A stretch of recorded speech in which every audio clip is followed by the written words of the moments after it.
Hello guys, this is C A Pranay. स्वागत करता हूं मैं आपका लेक्चर नंबर 2 में। तो सर, कल के लेक्चर में अपन ने क्या क्या देखा था।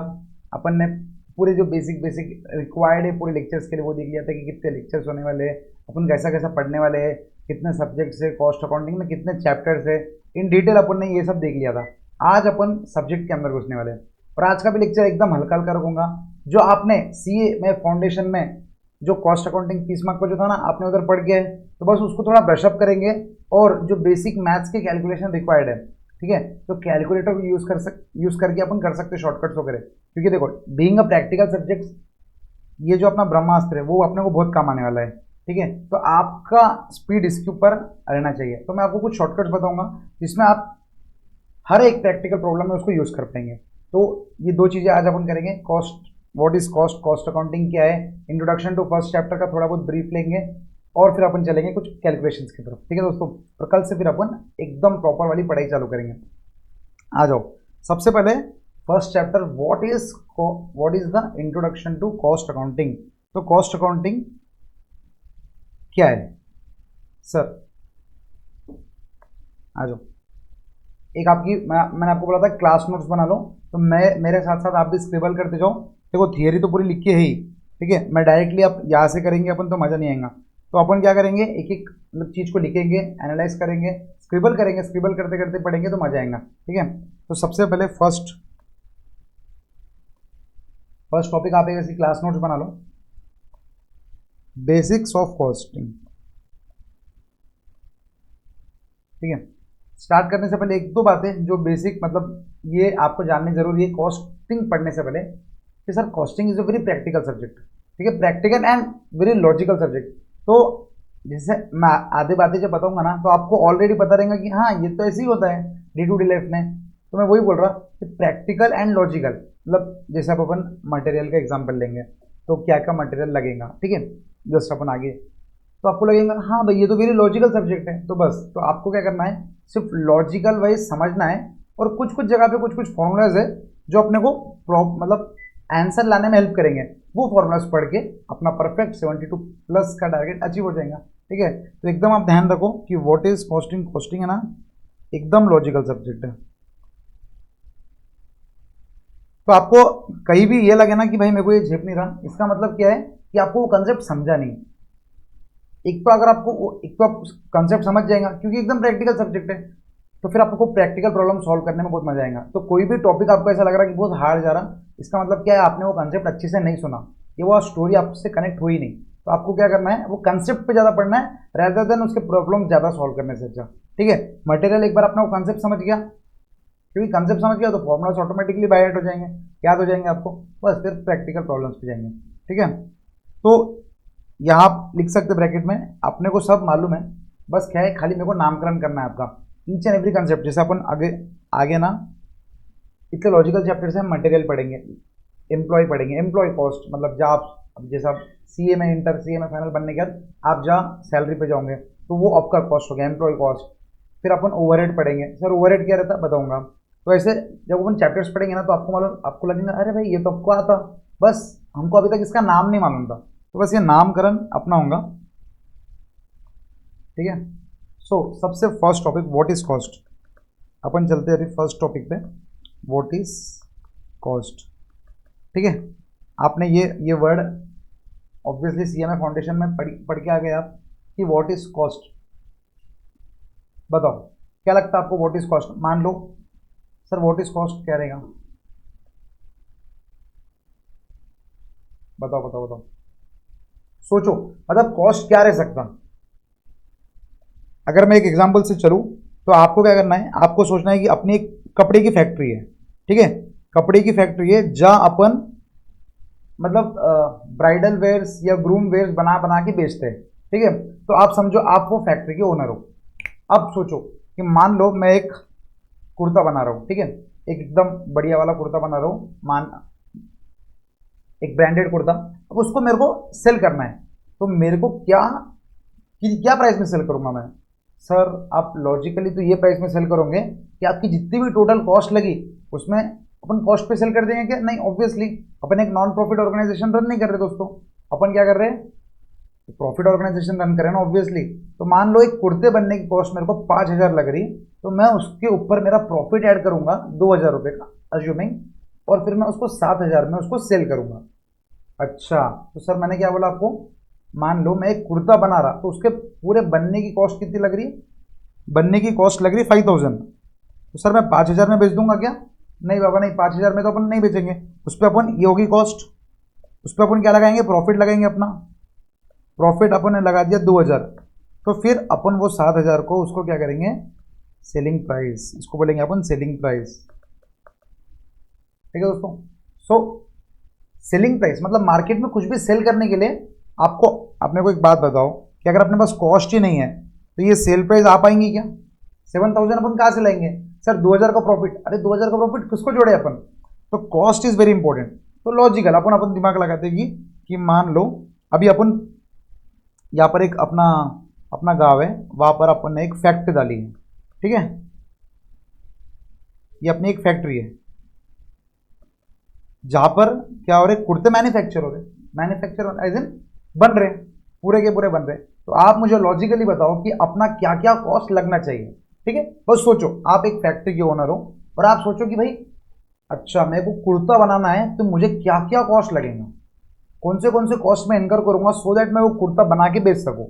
सर सबसे पहला मुझे जो ध्यान में आ रहा, आपको भी वो ध्यान में आ रहा, आप भी सोचो कि भाई क्या क्या आ सकता है, मतलब एकदम प्रैक्टिकल कि ठीक है आज अपन ने ऑफिस में बैठ के आज अपन कुर्ता बनाना स्टार्ट कर रहे हैं तो क्या क्या लगेगा। भाई सबसे पहले कुछ भी, मतलब अगर क्लॉथ कुर्ता बनाना है तो सबसे पहले क्या लगेगा, कपड़ा लगेगा सर। अगर लाल कलर का अपन एकदम फैंसी वाला कुर्ता बनाएंगे, ठीक है, जिसपे चमकी चमकी है, वो बॉर्डर है, ये सब वो सब है, तो सबसे पहले उसके लिए क्या लगेगा, अभी रेड कलर का कपड़ा तो लगेगा ना, उसको ही फिर अपन उसको क्या करेंगे, सिलाई करेंगे, उसके ऊपर वो चमकी का लगाएंगे, फिर इनको मतलब ब्ला ब्ला बहुत सारी जो चीज़ें वो करेंगे उसके बाद। पर सबसे पहली चीज़ क्या है, अपने को लाल कलर का मटेरियल परचेस करके लाना पड़ेगा, लाल कलर का कपड़ा लेके आना पड़ेगा, that is we called as material. तो सबसे पहले मटेरियल लेके आ गए अपन। हाँ सर ठीक है सर, सबसे फर्स्ट क्या लेके आ गए अपन, मटेरियल। ठीक है, नेक्स्ट अब मटेरियल ला लिए तो अब क्या करेंगे, ठीक है, मटेरियल तो अपन ने बाहर से दुकान से लेके आ गए। अब मुझे एक बात बताओ, इसको सिलना पड़ेगा, आप खुद सिलोगे क्या?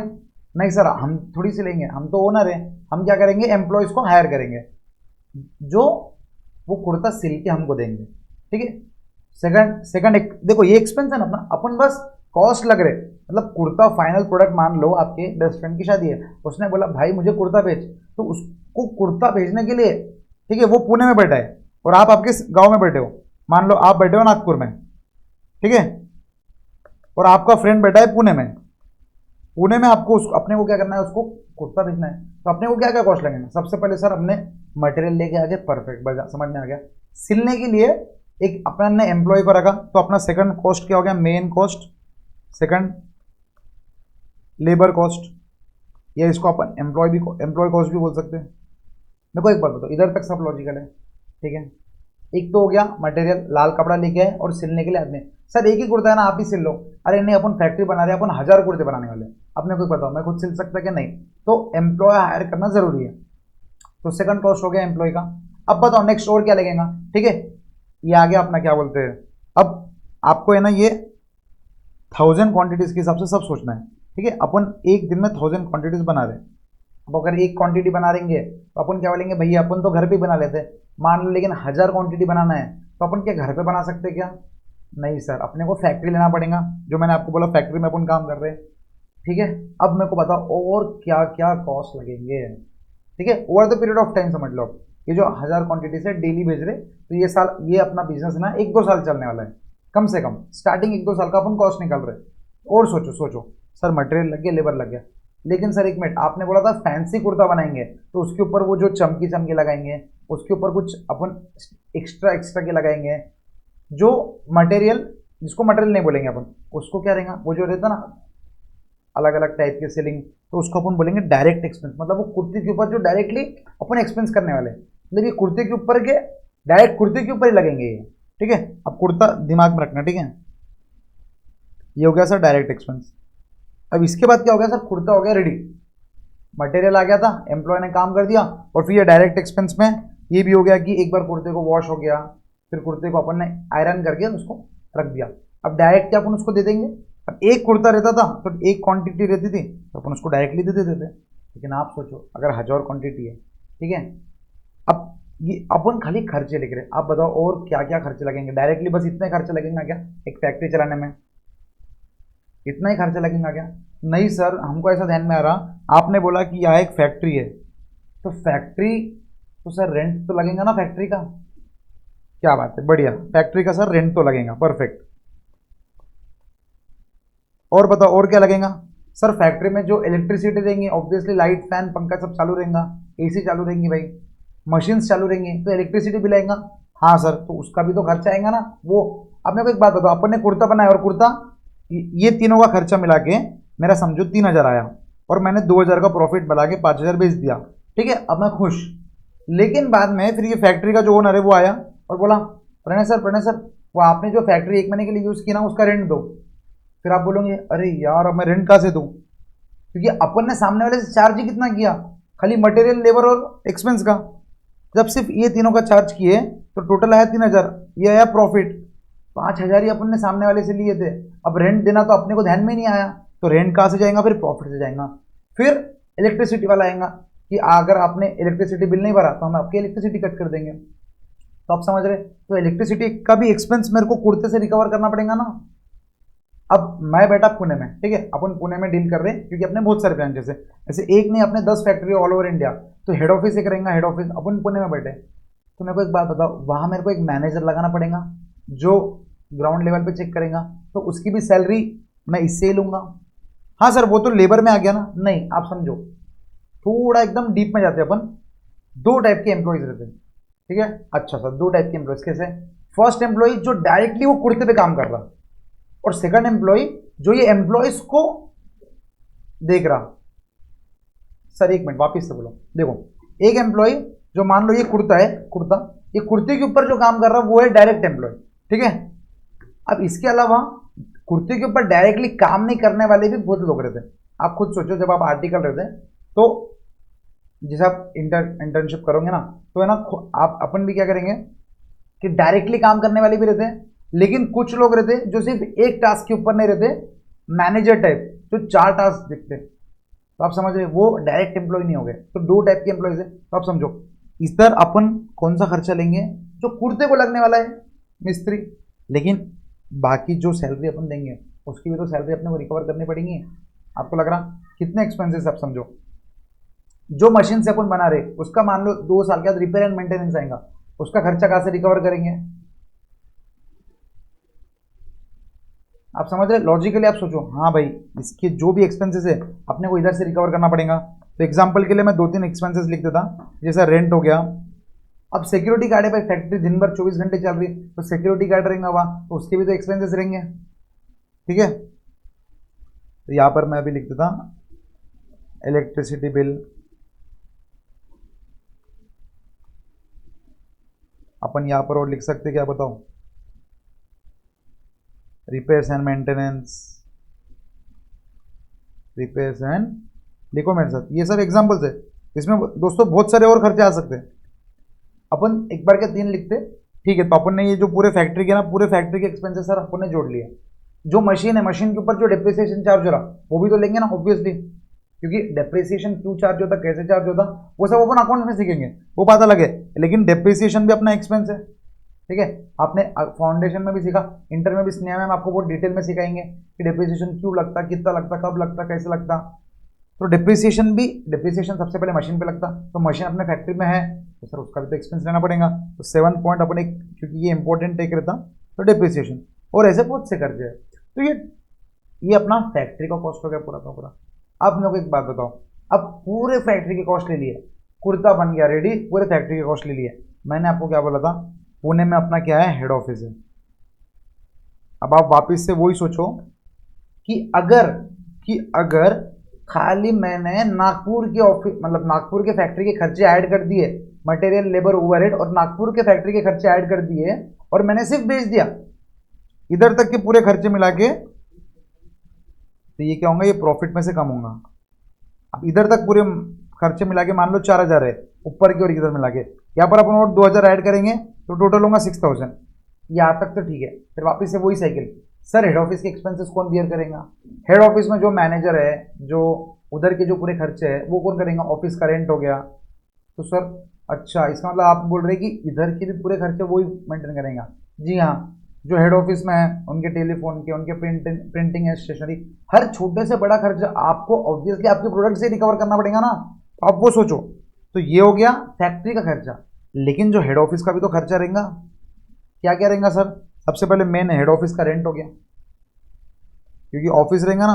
और हेड ऑफिस का रेंट मतलब फैंसी हेड ऑफिस रहेंगे ऑब्वियसली। फैक्ट्री तो ठीक है, कोई भी दूर के लोकेशन पे रह सकती, लेकिन हेड ऑफिस जहाँ से एक्चुअल में सेल होंगी, जहाँ लोग आके देखेंगे। यहाँ पर हेड ऑफिस मतलब आप ये समझ लो कि अपना कोई शोरूम है बड़ा पुणे में, ठीक है, एकदम प्राइम लोकेशन पुणे में। वहाँ पर अपना केपी में एक बड़ा बहुत बड़ा शोरूम है जहाँ अपन कुर्ते सेल कर दे। आप समझ रहे? तो वो हेड ऑफिस के भी तो एक्सपेंसेस लगेंगे ना। उधर भी तो स्टाफ रहेगा जो लोगों को बताएंगा। आप समझ रहे? क्योंकि देखो मैं हेड ऑफिस में मैं अकेला थोड़ी, लो भाई कुर्ता देख लो कौन सा साइज होना ये देख लो, मैं थोड़ी करूंगा ऐसा। एज अ ओनर अपन थोड़ी करेंगे। तो वहां भी तो लोग रहेंगे, वहां भी लाइट फैन चालू रहेंगे, वहां खाने पीने का खर्चा, वहां भी तो सब एक्सपेंसेस होंगे। तो वो एक्सपेंसेस अपन कहाँ से रिकवर करेंगे बोलो? सर प्रोडक्ट से। तो बस वो भी एक्सपेंसेस अपन लिखेंगे, जैसा रेंट हो गया, सैलरीज होगी वहाँ के लोगों की। और बताओ सोचो। सर प्रिंटिंग एंड स्टेशनरी का खर्चा हो गया। मतलब मैं क्लियर है? तो सर ये कौन से हो गए? Depreciation one of the main expense. One second, depreciation of, sir कौन सा? फॉर फर्नीचर, क्योंकि उधर जो फर्नीचर है उसका डिप्रिसिएशन ना। उधर डिप्रिसिएशन ऑफ मशीन नहीं आ सकता क्योंकि वो प्रोडक्शन हो ही नहीं रहा। प्रोडक्शन का हो रहा सर फैक्ट्री में नागपुर में, तो वहाँ प्रोडक्शन हो गया, कुर्ता बन के आ रहा। लेकिन यहाँ जब बेचेंगे तो ऑब्वियसली फर्नीचर वगैरह लगेगा ना, जिसके ऊपर आप बताओगे, तो उसका डिप्रिसिएशन वगैरह। ठीक है सर, एक बार का समझ गया। अब मेरे को बताओ, अब इधर तक का टोटल प्रॉफिट मिला के अपन ये बोल सकते हैं कि ये हो गया 4500, इधर 2000 लगा दो, तो ये 6500 में 2000 का प्रॉफिट है, ठीक है। This is profit. सर 2000 का प्रॉफिट लगा के भेज दो। अब मेरे को एक बात बताओ, अगर आपकी दुकान ऑफलाइन बेच रहे तो बात अलग है। मान लो मेरा एक कस्टमर है अहमदाबाद में, अहमदाबाद के ना एक गुज्जू भाई है, गुज्जू भाई को मेरा कुर्ता बहुत पसंद आ गया, बोले प्रणय सर मेरे को अहमदाबाद भिजवा दो। तो मैं बोला सर ठीक है भिजवा दूंगा, मेरा एक्चुअल कॉस्ट 6500 है। अब मैं अगर 6500 के ऊपर उनको डिलीवरी चार्जेस अगर नहीं लूँ तो फिर मेरे प्रॉफिट में से नुकसान हो जाएगा। इसका मतलब क्या है कि अपर अपने को सेलिंग का खर्चा आ रहा तो वो भी ऐड करेंगे अपन। आप समझो, अहमदाबाद को एक कस्टमर बोल रहा तो मैं मेरे प्रॉफिट में से थोड़ी माइनस करूंगा, क्योंकि ये 4500 तो कट टू कट कॉस्ट है। आप समझो। सर मेरे को एक चीज़ है ना थोड़ी खटक रही कि सर सिर्फ रेंट ये सब मिला के 4500 कैसे रहेगा? ये पर प्रोडक्ट है। रेंट आपका रहेगा 10 लाख रुपए, ये रहेगा 10 लाख रुपए, 20 लाख, प्रिंटिंग का 1 lakh, 21 lakh, depreciation 4 lakh, 25 lakh, total 25 lakh divided by number of units जो अपन बना रहे। ऑब्वियसली एक प्रोडक्ट से थोड़ी सब रिकवर कर देंगे। पूरा मिला के मान लो खर्चा 25 लाख लग रहा, और अपन मतलब एक ईयर में 25 लाख का खर्चा लग रहा, और एक ईयर में 25,000 प्रोडक्ट बना रहे, तो 25 लाख का खर्चा पूरे 25,000 प्रोडक्ट से रिकवर करेंगे ना। ओ हाँ सर बराबर, तो फिर ये रेंट आएगा, ठीक है, कम कम आएगा। पर यूनिट कॉस्ट निकालेंगे, पर यूनिट। आप समझो पूरा रेंट का रेंट अपन एक कुर्ते से थोड़ी निकाल लेंगे। अपन बोलेंगे नहीं नहीं एक कुर्ता बेचने जा रहे सर, नहीं हमारा यहाँ का रेंट 30,000 है, आपको कम से कम 30,000 से ज़्यादा देना चाहिए, तो आपका कोई प्रोडक्ट सेल होगा क्या? नहीं सर, ऑब्वियसली अपन एक नहीं 1000 प्रोडक्ट बेचने वाले हैं, तो अपना जितना भी एक्सपेंसेस है वो पूरा 1000 प्रोडक्ट के ऊपर जाएगा, ठीक है, लॉजिकल, ठीक है सर। अब यहाँ तक क्या हो गया, 4500 फाइनल प्राइस होगी। लेकिन जैसे ही अहमदाबाद की गुज्जू भाई का मेरे को फोन आया, तो मैं बोला यार 6500 भी इसको देंगे तो अपने तो फिर प्रॉफिट के रख जाएंगे, मतलब अपने प्रॉफिट कम हो जाएगा ना। तो फिर अपन क्या करेंगे, अपन यहाँ पर ओवर एक एक्सपेंस ऐड करेंगे, दैट इज अपन बोलेंगे क्या, सोचो सर, उसको अपन बोलेंगे सेलिंग एंड डिस्ट्रीब्यूशन। जैसे सेलिंग एंड डिस्ट्रीब्यूशन के खर्चे, मतलब डिस्ट्रीब्यूशन ओवरहेड, मतलब या नाम क्या बोलेगा, मैं क्या क्या नाम बोल रहा हूँ, ओवरहेड, आप समझो। डिस्ट्रीब्यूशन के खर्चे, डिस्ट्रीब्यूशन के क्या क्या रह सकते बताओ? सर डिस्ट्रीब्यूशन की जो डिलीवरी चार्जेस लग रहे हैं, और बताओ और क्या लगेंगे? डिलीवरी बोल दो या पोस्टेज बोल दो, एक ही है। ये वर्ड्स ऐसे अपने एग्जाम में आते हैं, मतलब क्वेश्चन में पोस्टेज आएगा तो आपको समझना पड़ेगा कि ये सेलिंग एंड डिस्ट्रीब्यूशन की तरह आ रहा, ठीक है। और आपके हिसाब से और क्या खर्चे रहेंगे बताओ? तो all related to selling and distribution अपन इसमें देख सकते हैं। अब सर फाइनली जब अहमदाबाद वाले को सेलिंग एंड डिस्ट्रीब्यूशन भी अपन ने लगा दिया, तो अब तो और कुछ खर्च है क्या आपके दिमाग में? बताओ, लॉजिकली आप सोचो, मतलब इधर तक अपने टोटल खर्चे मिला के 5,000 हो जाने चाहिए। फिर इसके ऊपर अपन 2,000 का प्रॉफिट ऐड करेंगे और फिर 7,000 का अपन प्रॉपरली बेच पाएंगे। आपको लग रहा, समझ रहे? तो जितने भी एक्सपेंसेस है ना, आप बता दो, इसके अलावा अपने कुछ एक्सपेंस नहीं लगेंगे। सबसे पहला मटेरियल लगेगा, क्योंकि भाई जब कुर्ता बनाना है तो अपने को लाल कपड़ा तो लगेगा ना, फिर ही तो कुर्ता बनेगा। तो मटेरियल का एक्सपेंस हो गया, फिर जो कुर्ता को सिलेगा उसका लेबर एक्सपेंस हो गया, फिर उसके ऊपर जो अपन फैंसी फैंसी चीजें लगाएंगे, डायरेक्ट एक्सपेंस ऑन कुर्ता। 3 बातें हो गई। फिर सर जो जहाँ नागपुर में फैक्ट्री है, पूरे फैक्ट्री के एक्सपेंस लेंगे अपन कुर्ते में, ठीक है सर। फिर जहाँ हेड ऑफिस के पूरे खर्चे लेंगे, ले लिए। नेक्स्ट सर, अगर किसी को दूर भेजना है तो सेलिंग एंड डिस्ट्रीब्यूशन की भी ओवरहेड्स लेंगे। क्लियर है सर? इतने कॉम्पिटिटिव वर्ल्ड में आजकल लोग एडवर्टाइजिंग भी बहुत कर रहे हैं, क्योंकि मान लो मैं कुर्ता बना रहा हूँ और मैं बेच रहा हूँ, ये तो मेरा फ्रेंड है, मेरे फ्रेंड ने मेरे को फोन किया कि भाई मुझे मालूम है तू कुर्ता लगता, तू व्हाट्सएप पे स्टेटस डालता कि तू कुर्ता बेचता, तो मैंने देख लिया। लेकिन मेरे को मेरे फ्रेंड के अलावा भी तो 1000 कस्टमर और देखने पड़ेंगे, तो वो 1000 कस्टमर के लिए अपन क्या करेंगे? बताओ सर, अपन एडवर्टाइज करेंगे। तो सर एडवर्टाइज क्यों कर रहे हैं आप सोचो, लॉजिकल, मतलब मैं नहीं बताता कि यहाँ पर ये फैक्ट्री एक्सपेंस में आना चाहिए। अब देखो लॉजिकली है ना, आप यहाँ नाम लिख सकते हैं कि ये सब क्या है, पता है क्या? ये फैक्ट्री एक्सपेंस है,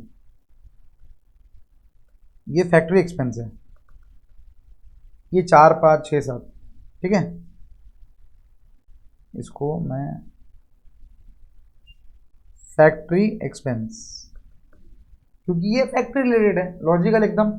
सर फिर आप ये बोलोगे ये ऑफिस एक्सपेंस है, तो इसका अपन नाम दे सकते हैं कि ये, देखो अपने ऑफिस में क्या बोलते हैं? एडमिनिस्ट्रेशन खर्च, एडमिनिस्ट्रेशन खर्चा, नाम वर्ड है एडमिनिस्ट्रेशन। जो हेड ऑफिस के जो लोग रहते हैं ना, वो क्या बोलते हैं? हम लोग एडमिन में है, ठीक है। इन्होंने बस फैंसी नाम रख दिया, लेकिन वो क्या है? ब्रांच के खर्चे। तो अपन इसको क्या बोल सकते हैं?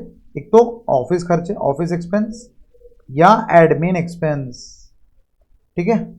ऑफिस एक्सपेंस या एडमिन एक्सपेंस, ये हो गया दूसरे सेट का खर्चा। एंड तीसरे सेट का खर्चा ये हो गया सेलिंग एंड डिस्ट्रीब्यूशन के खर्चे।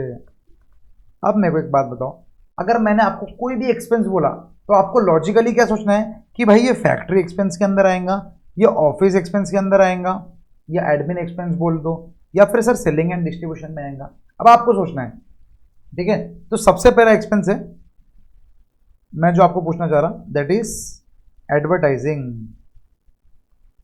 बताओ सर एडवर्टाइजिंग किधर आएंगी? ठीक है, सोचो।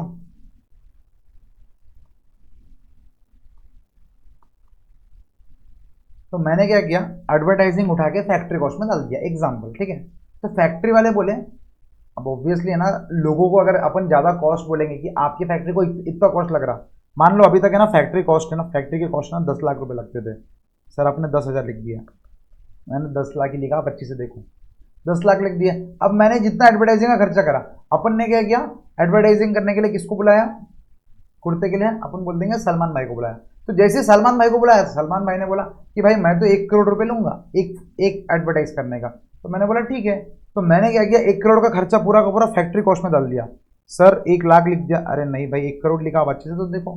तो टोटल फैक्ट्री का खर्चा कितना हो गया सर? 1 करोड़ 10 लाख। तो फैक्ट्री वाले बोले सर 1 मिनट, हमारा काम क्या है? कुर्ता बनाना। हम एडवर्टाइजिंग का खर्चा हम क्यों लें? कुर्ता बेचना हमारा काम नहीं है। मिस्त्री लोग बोलेंगे ना सर हमारा काम है कुर्ता बनाना, तो आप हमारे ऊपर क्यों डाल रहे? तो फिर मैंने बोला हाँ यार बात तो सही है, आपका काम है सिर्फ कुर्ता बनाना, फैक्ट्री कॉस्ट में नहीं आना चाहिए। फिर एडमिन कॉस्ट में, एडमिन वाले बोले सर हमारा काम है सर्विस देना, लेकिन सेल करना हमारा काम नहीं है। हम जो भी आएंगे ना उसको ऑब्वियसली बोलेंगे ठीक है हम उसको सर्विस देंगे, लेकिन सेलिंग का एक्सपेंस हम पे मत डालो। तो ये आप समझ रहे सर। फिर लॉजिकली अपन ने सोचा, एक टीम बनाई, फिर अपन ने बोला कि भाई ये जो एडवर्टाइजिंग का खर्चा है वो किसके लिए है? वो एक्चुअल सेल करने के लिए है। तो फिर जब सेलिंग के लिए कोई खर्चा है तो वो कहाँ डालेंगे वो बच्चों बताओ? सर वो अपन डालेंगे सेलिंग एंड डिस्ट्रीब्यूशन में। आपको समझ रहा हूँ? लॉजिकल है। इसका मतलब एडवर्टाइजिंग का खर्चा किधर आएगा सर? इधर आएगा। बताओ समझे आप? सेकंड, इसको थोड़ा नीचे ले लेते हैं। दैट आपको जगह मिले। सेकंड, मेरे को एक बात बताओ कि मैंने बोला रिसर्च एंड डेवलपमेंट का खर्चा है। अच्छा सर, रिसर्च एंड डेवलपमेंट मतलब क्या? आप सोचो कि किधर आएगा, बताओ। फैक्ट्री कॉस्ट में आएगा, एडमिन कॉस्ट में आएगा, या सेलिंग एंड डिस्ट्रीब्यूशन में आएगा? बताओ बताओ बताओ। Sir research and development obviously product का रिसर्च एंड डेवलपमेंट है, ठीक है। तो मैं अभी इतना बताऊँ आपको, आप बताओ लॉजिकल बताओ, जब तक मैं एक गुट पानी भी लगा, जब तक खाली सोचो सोचो सोचो। रिसर्च एंड डेवलपमेंट का खर्चा, तो मान लो कुर्ते के ऊपर अपन रिसर्च कर रहे हैं, या अपन सोच रहे हैं जैसे मोदी कोट है तो वैसे ही कुछ नया कुर्ता लाने का अपन सोच रहे हैं,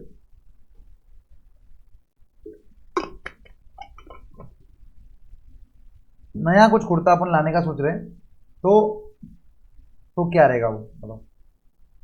तो सर अपन ने, मैंने क्या किया, उठा के सेलिंग एंड डिस्ट्रीब्यूशन में डाल दिया। तो बोले भाई एक मिनट, सेलिंग का कैसा खर्चा हुआ, इससे अपन बेच का रहे अभी अभी तो अपन रिसर्च एंड डेवलपमेंट मतलब अपन प्रोडक्ट बनाने का सोच रहे। तो सर प्रोडक्ट बनाने का किधर आना चाहिए?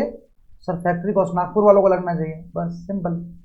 तो आपको ऐसा नहीं है कि अपने को हर एक नाम याद रखना है, आपको लॉजिकल दिमाग लगाना है। एक तो देखो, मटेरियल, लेबर, एक्सपेंस, एक तो 3 खर्चे रहेंगे। उसके बाद बाकी 3 खर्चे क्या है? एक तो फैक्ट्री कॉस्ट में लगेगा, इसका मतलब मेजर मेजर आप समझ रहे। यहाँ पर नाम क्या था? Research and development. वो किधर आएगा भाई? ये आ गया सेलिंग एंड डिस्ट्रीब्यूशन में, ठीक है। लेकिन रिसर्च एंड डेवलपमेंट किधर आएगा? सर ये आएगा फैक्ट्री कॉस्ट में, फैक्ट्री कॉस्ट में। तो यहाँ पर फैक्ट्री कॉस्ट 8 यहाँ पर आप डाल सकते हो, डेप्रिसिएशन को थोड़ा ऊपर उठा देंगे, और ये 8 यहाँ पर क्या डाल देंगे, बताओ? Research and development. क्लियर है? हाँ सर। तो ये सब पूरे खर्चे हैं, तो अपने को लॉजिकली ध्यान में रखना है कि भाई इन टोटल 6 हेड से जहाँ पर अपने कोई भी एक्सपेंस होना तो वहाँ पर जा सकते हैं। सबसे पहला हेड क्या है? सबसे पहला हेड है 6, ऐसा लिख सकते हैं, main heads where cost can be bifurcated, where cost can be distributed लिख देंगे, ठीक है। तो सर 6 खर्चे कौन से हैं? सबसे पहला है मटेरियल, सेकंड है एम्प्लॉय, या आप लेबर भी बोल सकते हैं, थर्ड है direct expense, direct expense logical एकदम क्लियर। फोर्थ है सर फैक्ट्री कॉस्ट, नागपुर वाले जितने भी खर्चे, ठीक है, फैक्ट्री कॉस्ट। फिर फिफ्थ है सर एडमिन कॉस्ट, और last selling and distribution cost, selling and distribution cost. तो अपन पूरा कॉस्टिंग में पढ़ेंगे ना अपन। तो आपको एक खुशखबरी की बात बताओ क्या, कॉस्टिंग एज अ सब्जेक्ट मैंने आपको चार तो मैंने चैप्टर के नाम लिखा दिए। This is chapter number 2, this is chapter number 3, chapter number 4, और ये जो भी है ना, ये टोटल सब मिला के एक अलग 5th वाला चैप्टर है। तो आप समझ रहे कि आप समझो कॉस्ट को अपन ने पहले ब्रेक किया। अब आपको जब भी फैक्ट्री डालना है ना, तो आप जब भी कॉस्ट के बारे में सोचोगे तो आपके दिमाग में छेड़ रहने को ना कि ये 6 में से किधर जाने वाला है, ये 6 में से किधर जाने वाला है। अब इसके अलग अलग नाम रह सकते हैं, जैसे फैक्ट्री कॉस्ट को ये लोग है ना प्रोडक्शन कॉस्ट भी बोलते हैं, क्योंकि सर नागपुर में क्या कर रहे हैं अपन, प्रोड्यूस कर रहे हैं, this is what production cost. Logical दिमाग। देखो मैं आपको क्या बोला, आपको आधे से ज्यादा कॉस्टिंग मालूम है, सिर्फ आपको नामकरण करवाना है मेरे को। तो ये अभी जो मैंने पढ़ाया, आपको एक भी चीज जो थी कि जो आपको नहीं मालूम है? नहीं सर, हमको सब चीजें मालूम थी, बस नाम आपको सीखना है कि कौन सा नाम कहाँ आएगा, ठीक है। तो फैक्ट्री कॉस्ट को अपन और क्या बोलेंगे, जो फैक्ट्री के जो खर्चे उधर क्या हो रहा है, आपने को लॉजिकली अपन सोचेंगे तो सर वो प्रोड्यूस हो रहा, गुड्स प्रोड्यूस हो रहे। अपन कुर्ते को हटाते थे, कोई अपन मान लो कैलकुलेटर बना रहे, तो ये क्या है, एक गुड है। गुड और सर्विस के बीच में डेफिनेशन करण सर आपको अच्छे से बताएंगे जीएसटी के टाइम पे। गुड्स क्या है, सर्विस क्या है। मैं जो आपको पढ़ा रहा हूँ वो सर्विस है, मैं आपको सर्विस दे रहा हूँ। गुड्स क्या है, अगर मैंने कैलकुलेटर आपको बेचा तो वो गुड्स है, ठीक है। तो अपन क्या कर रहे, गुड्स को प्रोड्यूस कर रहे, फैक्ट्री में बना रहे ना, तो वो हो गया क्या, cost of production. Production cost लिख देंगे अपन, प्रोडक्शन कॉस्ट, समझ रहे। तो बस ऐसे ही कुछ नाम है, आपने कॉस्ट शीट भी देखी होंगे। तो सर हमने वो भी तो देखा था, add opening WIP, closing WIP, finished goods का ओपनिंग क्लोजिंग, उसका सर हमको कंफ्यूज होता था। अरे कंफ्यूज लेने की कोई बात नहीं, अपन लॉजिकली सोचेंगे उसको। यहाँ पर जो मैंने गैप दिया है ना, ये बीच में, बस ये उसके लिए दिया है कि मैं वो सब चीज़ें लिख सकूँ यहाँ पर, ठीक है। तो आ जाओ अपन, अब आपको broad broad cost sheet clear है भाई। ये क्या है, फर्स्ट चैप्टर का हो गया आपका पढ़ा के, मेरे को समझ रहा क्या, आप समझ रहे क्या। फर्स्ट चैप्टर जो कॉस्ट शीट है ना, जो कंपलसरी क्वेश्चन 7 मार्क का, उसको ऑलमोस्ट हो गया अपना। बस है कि कुछ आपको मतलब मिर्च मसाला डालना बाकी है, बाकी पूरी सब्जी बन गई है अपनी। 7 मार्क के लिए यू आर रेडी। अगर मैं अभी क्वेश्चन बैंक खोलूँ तो आपको 7 मार्क का क्वेश्चन ऐसे ही जमेगा, क्योंकि आपको फ्लो समझ गया कि कौन सा कॉस्ट कहाँ डालना है। बस इसके कुछ कुछ नाम आपको और जानने पड़ेंगे। सबसे पहले, जब मटेरियल है, लेबर और डायरेक्ट एक्सपेंस, ये तीनों को अपन ऐड कर रहे हैं, तो इसको अपन बोलते हैं क्या। आपने कोई लॉजिकल सोचो, मैं जो नाम बोलने वाला हूँ आपको लगेगा हाँ भाई ये सही है। क्योंकि आप समझो, कोई भी कुर्ते को देखते बरबर एक आम आदमी, जैसे आप, मैं तो आम आदमी नहीं, अपन तो भाई कॉस्ट मैनेजमेंट अकाउंटिंग बनने वाले हैं, तो अपन आम आदमी में नहीं आते। आम आदमी हो गया आपके छोटे भाई बहन, जिसको कुछ आता नहीं, ठीक है। उनको जाके बोलना भाई सुन, कि कुर्ते में क्या क्या एक्सपेंसेस है तुझे पता, कुर्ते में देखो क्या क्या कॉस्ट लग रहे हैं। बोलेगा क्या भैया इसमें तो क्या लग रहा, मटेरियल दिख रहा, सिर्फ कपड़ा दिख रहा। और बहुत से बहुत अगर किसने बोल दिया तो सिलाई बोल देगा, मतलब एम्प्लॉय का कॉस्ट बोल देगा। लेकिन इसके बाद जो रेंट का एक्सपेंस है, जो वॉचमैन का एक्सपेंस है, जो इलेक्ट्रिसिटी का है, जो हेड ऑफिस का है, जो सेलिंग एंड डिस्ट्रीब्यूशन का है, वो दिमाग उतना वो नहीं लगा पाएगा, वो दिमाग आप ही लगा पाओगे। आप समझ रहे। तो जैसे मतलब एक आम आदमी को भी जो खर्चे उसमें दिखते हैं, वो क्या हो गए, डायरेक्ट एक्सपेंस हो गए दोस्तों। तो मतलब कॉस्ट में ये प्राइम कॉस्ट है, आप समझ रहे हैं। मतलब प्राइम, मतलब ये प्राइम है, मतलब इतना तो लगना ही है। तो ये जो तीन मिला के रहता उसको अपन बोलते हैं प्राइम कॉस्ट। तो जब भी क्वेश्चन में ये पूछा कि प्राइम कॉस्ट निकालो, तो आपको क्या क्या ऐड करना पड़ेगा, direct material, direct labour and direct expense. तो ये तीनों मिला के अपना आ जाएगा प्राइम कॉस्ट। क्लियर है, ठीक है सर, प्राइम कॉस्ट तो समझ गया। इसके बाद अब देखो, अब अपन फैक्ट्री में पहुंचे। फैक्ट्री में गए अपन ने फैक्ट्री में देखा कि भाई, अब इमेजिन करो आप फैक्ट्री में हो, नागपुर में आए अपन, ठीक है, फ्लाइट से पुणे से गए, फैक्ट्री में गए, घुसे, जो जो दिख रहा ना वो एक्सपेंस है, जो जो दिख रहा वो एक्सपेंस है। आप सोचो, सबसे पहले वॉचमैन दिखा, एक्सपेंस। अंदर घुसते बराबर राइट साइड में ऑफिस दिखा, जहां फैक्ट्री का मैनेजर बैठता, उसका एक्सपेंस। उसने अपने को सब फैक्ट्री में घुमाया, अपने को बहुत सारे मशीन दिखे, एक्सपेंस। एक्सपेंस मतलब कॉस्ट, कॉस्ट। फैक्ट्री दिखा मतलब मशीन का कॉस्ट नहीं लेंगे, डिप्रिसिएशन का कॉस्ट लेंगे, ठीक है। फिर अपन ने देखा इलेक्ट्रिसिटी लग रही, फिर उधर पानी का है, कूलर, वाटर कूलर है, उसका कॉस्ट। ये सब अपन ने पूरा टोटल कॉस्ट निकल गए। अब फैक्ट्री का पूरा खर्चा हो गया, अपन खाना भी ना खा लिए, जस्ट अपन अब निकल रहे थे, तो मैंने क्या देखा, कुछ माल ऐसे कुछ मटेरियल उधर पड़ा हुआ है, लेकिन वो सब plain white, plain red kurta नहीं है और फाइनल प्रोडक्ट नहीं है। मैंने क्या बोला, प्लेन लाल कपड़ा नहीं है और कुर्ता पूरा बना भी नहीं, कुछ कपड़ा ऐसा बीच में है, तो अपन उसको क्या बोलेंगे, वर्क इन प्रोग्रेस। तो प्रोडक्शन उधर का जो मैनेजर है ना, उसने बोला सर ये ना वर्क इन प्रोग्रेस में है, मतलब ये प्रोसेस में है, ये बन जाएगा। तो मैंने सोचा एक सेकंड, जब अपन पूरे फैक्ट्री के खर्चे लगवा रहे, तो कहीं भी ये कपड़े का कॉस्ट नहीं आया। आप समझो, जब अपन मटेरियल का कॉस्ट लगा रहे, तो अपन ने मैनेजर को फोन किया, मैंने मैनेजर को बोला भाई मैनेजर मुझे बता कि अभी फैक्ट्री में मटेरियल कितना है। तो उसने सिर्फ मुझे क्या, कौन सा मटेरियल बताया होगा, जो लाल कपड़ा है वो मटेरियल। तो जो वर्क इन प्रोग्रेस में सर जो गुड्स बन के है, जो प्रोसेस में, उसका अगर अपन कॉस्ट नहीं लेंगे, तो अल्टीमेटली वही कहानी, बैक टू नॉर्मल, कि अपने प्रॉफिट में से कम होगा। हाँ सर बात तो सही है, आप समझ रहे। तो इसका मतलब क्या है, वर्क इन प्रोग्रेस रह सकता फैक्ट्री में।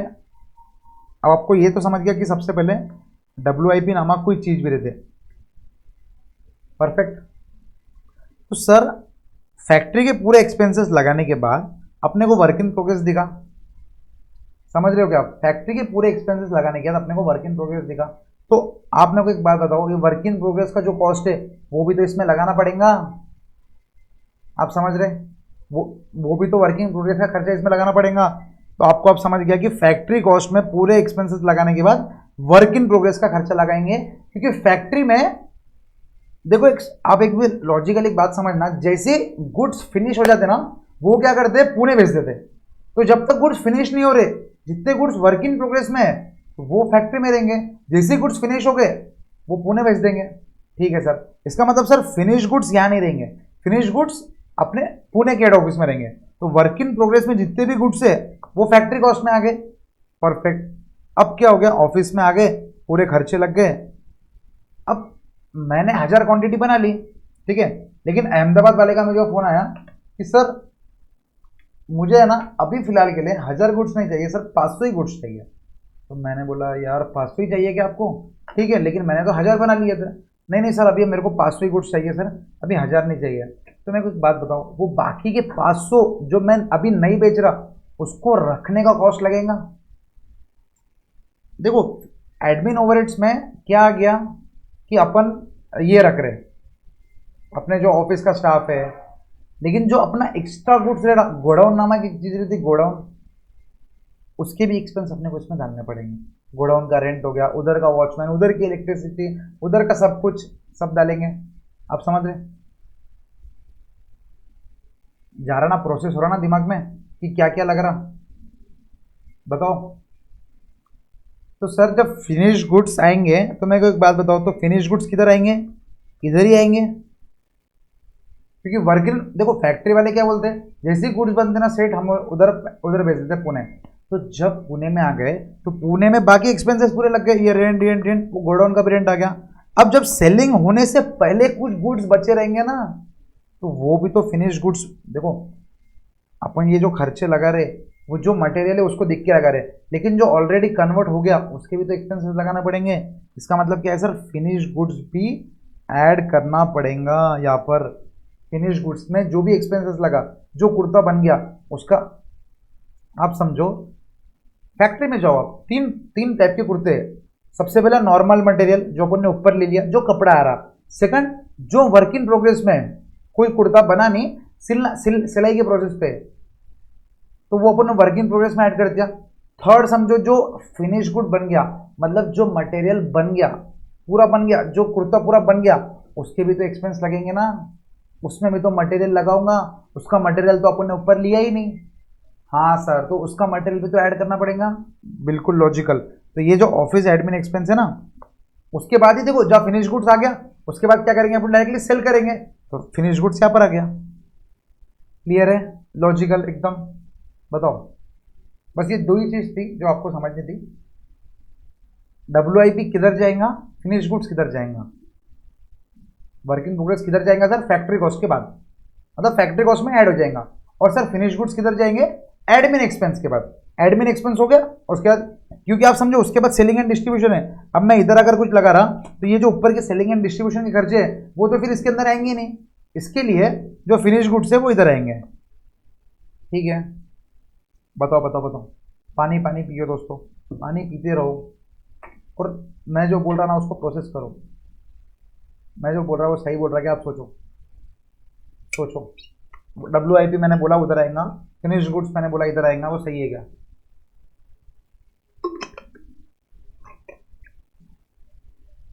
सर सही तो लग रहा हमको, क्योंकि आप गलत थोड़ी पढ़ोगे। अरे नहीं भाई, आप लॉजिकली आपको सही लग रहा है। लॉजिकली जो अपन ने मटेरियल से लेके सेलिंग एंड डिस्ट्रीब्यूशन से लेके पूरा इधर तक नीचे तक आ गए, आपको बताओ लॉजिकली सही लग रहा क्या जो खर्चे लिए? तो सर जो फाइनल, अब फाइनल अगर आपको सही लग रहा, ठीक है, मैं अज्यूमिंग सही लग रहा, ठीक है, फाइनल जो अपने खर्चे हो गए, उसके बाद अपन क्या बोलेंगे, ऐड कर दो प्रॉफिट। अब ये जो है इसको मैं निकाल दे रहा हूँ, ठीक है, ये आपने लिख ही लिया होगा एग्जाम्पल में, ऐड कर दो प्रॉफिट। तो सर प्रॉफिट ऐड करने के बाद क्या बचेगा, जो भी प्रॉफिट अपन इधर ऐड करेंगे, जैसे मतलब इधर तक खर्चे कितने हुए थे, इधर तक खर्चे हो गए थे 5000, फिर अपन ने यहाँ पर 2000 का प्रॉफिट ऐड किया, और फिर अपन इसको क्या बोलेंगे बताओ, सेल्स। अपन ने 7000 की सेल कर दी। तो अभी तक पूरे खर्चे बाइफर्केशन समझा आपको, कि सबसे पहले मटेरियल, लेबर, डायरेक्ट एक्सपेंस का खर्चा 3000, फिर ये सब का खर्चा प्लस 1000, तो ये 4000 आ गया। ये सबका खर्चा 1000 था, तो ये 4000 हो गया। ठीक है, या बार बार जो मैंने प्रॉफिट ऐड किया ना उसको एक बार का निकाल दो। अब ये 3000, तो टोटल अभी तक 4000 प्लस यहाँ पर इसका खर्चा 500, ये इसका भी खर्चा 1000 ले लो, तो टोटल कितना, 500 या 500 लेंगे तो ये हो गया 4500, और सेलिंग एंड डिस्ट्रीब्यूशन का खर्चा 500। सर 500 बहुत खर्चा कम नहीं है, दिस इज 500 पर यूनिट, आप समझो एक चीज़ को आप समझना। तो टोटल खर्चा कितना हो गया, 5000। अब उसमें अपन क्या करेंगे, प्रॉफिट ऐड कर देंगे और फिर टोटल खर्चा हो गया 7000। गुड दोस्तों, बताओ। अब जब फिनिश गुड्स एंड WIP जो रहता ना, उसको जब अपन ऐड करेंगे, अभी तक अपन ने एक नाम सीखा दैट इज प्राइम कॉस्ट। अब अपन अलग अलग और नाम सीखेंगे प्राइम कॉस्ट के अलावा। सबसे पहला प्राइम कॉस्ट डन, डायरेक्ट इसके ऊपर MCQ बन सकता कि आपको एकदम पूरी कहानी बना के दी, उसने बोला कि प्रोडक्शन हेड भी लग रहा, फैक्ट्री का रेंट भी लग रहा, एडमिन भी लग रहा, सेलिंग एंड डिस्ट्रीब्यूशन भी लग रहा, लेकिन क्वेश्चन में मान लो 2 मार्क के MCQ में वो पूछ रहा सिर्फ व्हाट इज प्राइम कॉस्ट, इतना ही बता दे हमको। तो प्राइम कॉस्ट के लिए बताओ कि बाकी सब खर्चे जरूरी है क्या? नहीं सर, प्राइम कॉस्ट मतलब क्या, डायरेक्ट सिर्फ 3 खर्चे, direct material, labour and expense. Direct material, labour या एम्प्लॉय जो भी बोल दो, या फिर plus expense, direct expense. Expense मतलब कौन सा, डायरेक्ट एक्सपेंस जो अपने को लग रहे हैं। ठीक है, ठीक है सर। नेक्स्ट, अब ये सब खर्चे लग गए और आपने बोला सर WIP भी इधर लगेगा। सर जब WIP भी इधर लगेगा ना, तो फिर क्या हो जाएगा, आप देखो WIP ऐड करने के, मैंने आपको क्या बोला कि जो फैक्ट्री है ना, ये अपने सालों साल चल रही, सालों साल चल रही। तो ईयर एंड पे आ गए अपन, ईयर एंड पे, और अपन पूरा खर्चा देख रहे हैं। तो आपको वो कंसेप्ट याद है, ओपनिंग और क्लोजिंग। मतलब ये साल का जो क्लोज, ये साल जो एंड करा 31 मार्च को, तो जो वर्क इन प्रोग्रेस बचेगा वो क्या रहेगा, क्लोजिंग WIP। और जो अगले साल स्टार्टिंग में जो सुबह सुबह रहेगा वो रहेगा क्या, opening WIP, work in progress. तो बस यहाँ पर दोनों को ऐड लेस करना पड़ता, दैट इज लॉजिकली पूरे एक्सपेंस होने के बाद ऐड अपन करेंगे। देखो जो खर्चे है, जो अभी एक्चुअल में कौन सा रहेगा ये साल में, सर जो ओपनिंग WIP रहेगा वो ये साल के खर्चे रहेंगे, और जो क्लोजिंग WIP रहेगा मतलब वो क्लोज कर देंगे माइनस, तो वो अगले साल चल जाएंगे, तो that is closing WIP minus कर देंगे। तो आप समझे, तो आपको वर्क इन प्रोग्रेस का जब डाटा देंगे ना, तो वो 2 डाटा देंगे अपने को, ओपनिंग WIP भी देगा, क्लोजिंग WIP भी देगा।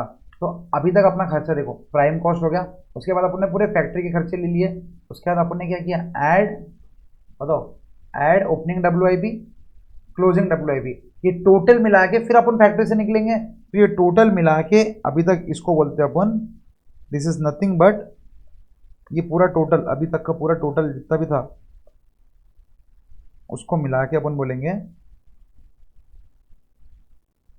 अगर ये फैक्ट्री कॉस्ट को अपन नीचे लेके आ जाएंगे, एक सेकंड सर, ये होने के बाद ओपनिंग WIP अपन ऐड करेंगे और क्लोजिंग WIP अपन माइनस करेंगे। तो सर जो एक्सपेंस अभी आएगा वो क्या रहेगा, लॉजिकली आपको दिमाग क्या लगता, सर मेरे हिसाब से आपने फैक्ट्री कॉस्ट बोलने को ना अभी तक की पूरे खर्चे को, बस आपने बोल दिया मतलब सही होगा। ये क्या रहेगा बताओ, फैक्ट्री कॉस्ट, फैक्ट्री कॉस्ट, इसका नाम ही वही है, क्या है सर, ये फैक्ट्री कॉस्ट। कौन सा कलर से लिखेंगे, ये कलर से, फैक्ट्री कॉस्ट।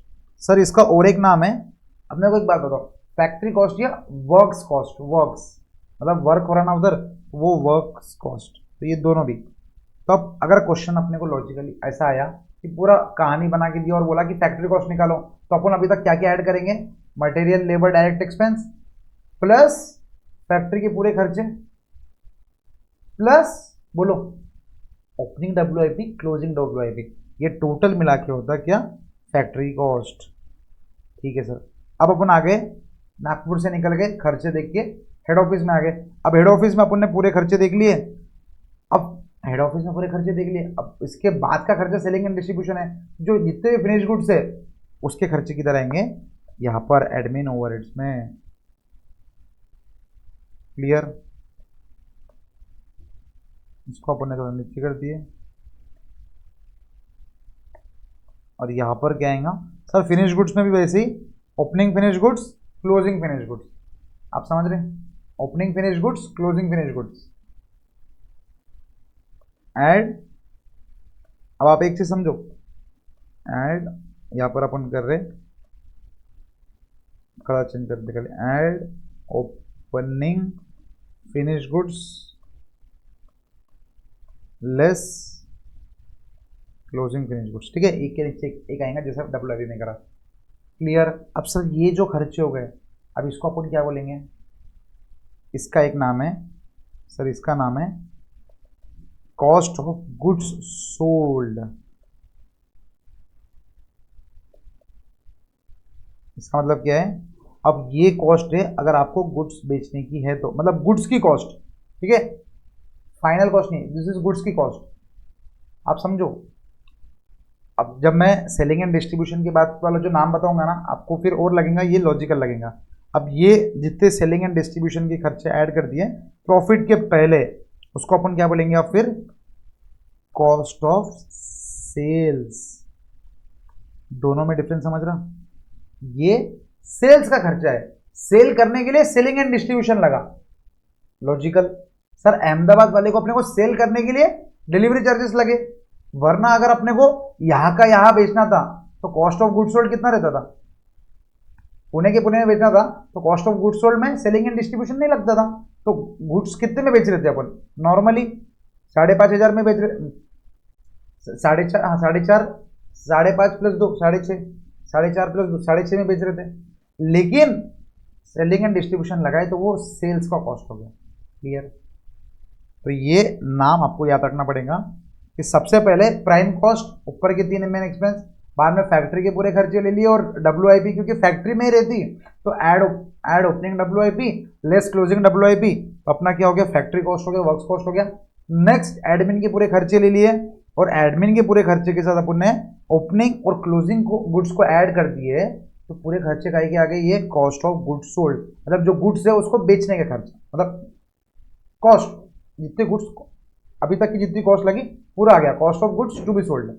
और लास्ट में सेलिंग एंड डिस्ट्रीब्यूशन लगाएंगे तो this will be cost of sales, और कॉस्ट ऑफ सेल्स में अपन प्रॉफिट ऐड करेंगे तो that will be nothing but, बताओ, सेलिंग प्राइस, मतलब नॉर्मल सेल्स बोल दो, या पर यूनिट अगर निकाल रहे अपन तो इसको सेलिंग प्राइस भी बोल सकते हैं। ठीक है दोस्तों। अब यहाँ पर एक चीज ध्यान रखो, यहाँ पर जो फैक्ट्री के पूरे एक्सपेंसेस लग गए और एडमिन के एक्सपेंसेस लग गए फिनिश गुड्स को छोड़ के, मैंने क्या बोला, वापस बताओ, फैक्ट्री के पूरे एक्सपेंसेस लग गए और मतलब डब्ल्यूआई के भी खर्चे लग गए, जी हाँ, प्लस एडमिन के भी पूरे खर्चे लग गए। तो मेरे को एक बात बताओ, नॉर्मल कॉस्ट ऑफ गुड्स को प्रोड्यूस करने के इतने खर्चे रहेंगे ना, इसके बाद जो फिनिश गुड्स आ रहा ये तो ऑलरेडी प्रोड्यूस हो गया, ये ऑलरेडी प्रोड्यूस हो गया ना, ठीक है, तो ये अपन कॉस्ट ऑफ प्रोडक्शन में ऐड नहीं करेंगे, आप समझ रहे हैं, तो कॉस्ट ऑफ प्रोडक्शन में यहां तक ऐड करेंगे, क्योंकि आप देखो जो ये सब डिप्रिसिएशन का वगैरह फर्नीचर है ये भी इसके अंदर ऐड होगा, तो ये सर इधर अपना एडमिन तक के पूरे खर्चों को अपन बोलेंगे कॉस्ट ऑफ प्रोडक्शन, समझ रहे हो आप। सो दिस इज इट, बस इतने ही नाम अपने को याद रखने थे। अब सिर्फ 1-2 बार रिवाइज करेंगे और आपकी कॉस्ट शीट, मतलब डायरेक्टली इनडायरेक्टली अगर मैं आपको बोलूँ तो आपका 7 मार्क का जो है ना क्वेश्चन ऑलरेडी आपकी मैंने प्रिपरेशन करा दी, पूरे 7 मार्क की अपनी प्रिपरेशन होगी, आप मानो ना मानो। ठीक है, तो सर सबसे पहले आ जाओ, अगर अपन नॉर्मली अगर अपन क्या करेंगे, फैक्ट्री डालेंगे तो सबसे पहले अपन मटेरियल का खर्चा रिवाइज कर रहे हैं अपन, रिवाइज, लेबर का खर्चा, डायरेक्ट एक्सपेंस, तो सर इसको अपन बोलेंगे प्राइम कॉस्ट। ठीक है, प्राइम कॉस्ट बोले अपन ने, बताओ लॉजिकल है क्या, आप लोग भी लिखो मेरे साथ, मैं लिख रहा, सिर्फ मेरी एग्जाम नहीं है भाई, आपकी एग्जाम है, तो एकदम लॉजिकली क्या क्या, मटेरियल का खर्चा, लेबर का खर्चा, एक्सपेंस का खर्चा, ये हो गया प्राइम कॉस्ट, प्लस फिर सर पूरे फैक्ट्री के ओवरहेड्स, पूरे फैक्ट्री के खर्चों को, जैसे अपन ने वो 4-5 लिखे ना, वैसे 15-20 खर्चे रहेंगे, उसको सब मिला के अपन क्या बोलेंगे, फैक्ट्री के ओवरहेड्स। सर ओवरहेड्स मतलब आप अभी के लिए मान लो कि खर्चे, खर्चों का दूसरा वर्ड ओवरहेड्स होता, लेकिन ओवरहेड्स डिटेल में पढ़ेंगे अपन, फिलहाल के लिए फैक्ट्री के खर्चे। ठीक है सर, प्लस इसके अंदर अपन ओपनिंग डब्ल्यूआईपी ऐड करेंगे, लेस क्लोजिंग डब्ल्यूआईपी लेंगे, तो सर ये क्या हो जाएगा, बताओ, ये हो जाएगा फैक्ट्री कॉस्ट। यहाँ तक क्लियर है, बताओ बताओ। ज़्यादा क्लियर है। अब सर यहाँ पर क्लियर होने के बाद अपने पूरे एडमिन ओवरहेड्स, पूरे एडमिनिस्ट्रेशन के खर्चे, तो वो हो गया फैक्ट्री ओवरहेड्स, ये हो गया एडमिनिस्ट्रेशन ओवरहेड्स। जैसे एडमिन ओवरहेड्स हुए, पहले अपन कॉस्ट ऑफ प्रोडक्शन बोलेंगे इसको, मतलब एक नॉर्मली गुड्स प्रोड्यूस पूरे करने को। देखो गुड्स तो आप बोलेंगे सर, आप बोलेंगे सर कॉस्ट ऑफ प्रोडक्शन में आपने बोला था यहाँ पर कि सिर्फ और सिर्फ फैक्ट्री कॉस्ट लगता है। आप समझो यहाँ पर मैंने यहाँ लिखने का प्रोडक्शन के टाइम पे ना, अगर मान लो मैं प्रोड्यूस कर रहा, टोटल प्रोडक्शन का कॉस्ट क्या रहेगा। अब मैंने यहां से यहां क्यों शिफ्ट किया, आपको लॉजिकल बात होता। मान लो नागपुर में फैक्ट्री है, ठीक है सर, नागपुर में फैक्ट्री अपन बना रहे, उसको बनाने का बोल कौन रहा सर, बनाने का कौन बोल रहा, आपका फ्रेंड का फोन आया था ना। तो फ्रेंड का फोन कहां पर आया था, वो अहमदाबाद वाले का फोन, अहमदाबाद वाले का जो गुज्जू भाई है, उन्होंने कहाँ कॉल किए थे, उसको थोड़ी मालूम है कि एक नागपुर में कोई फैक्ट्री है जहाँ कुर्ता बना रही।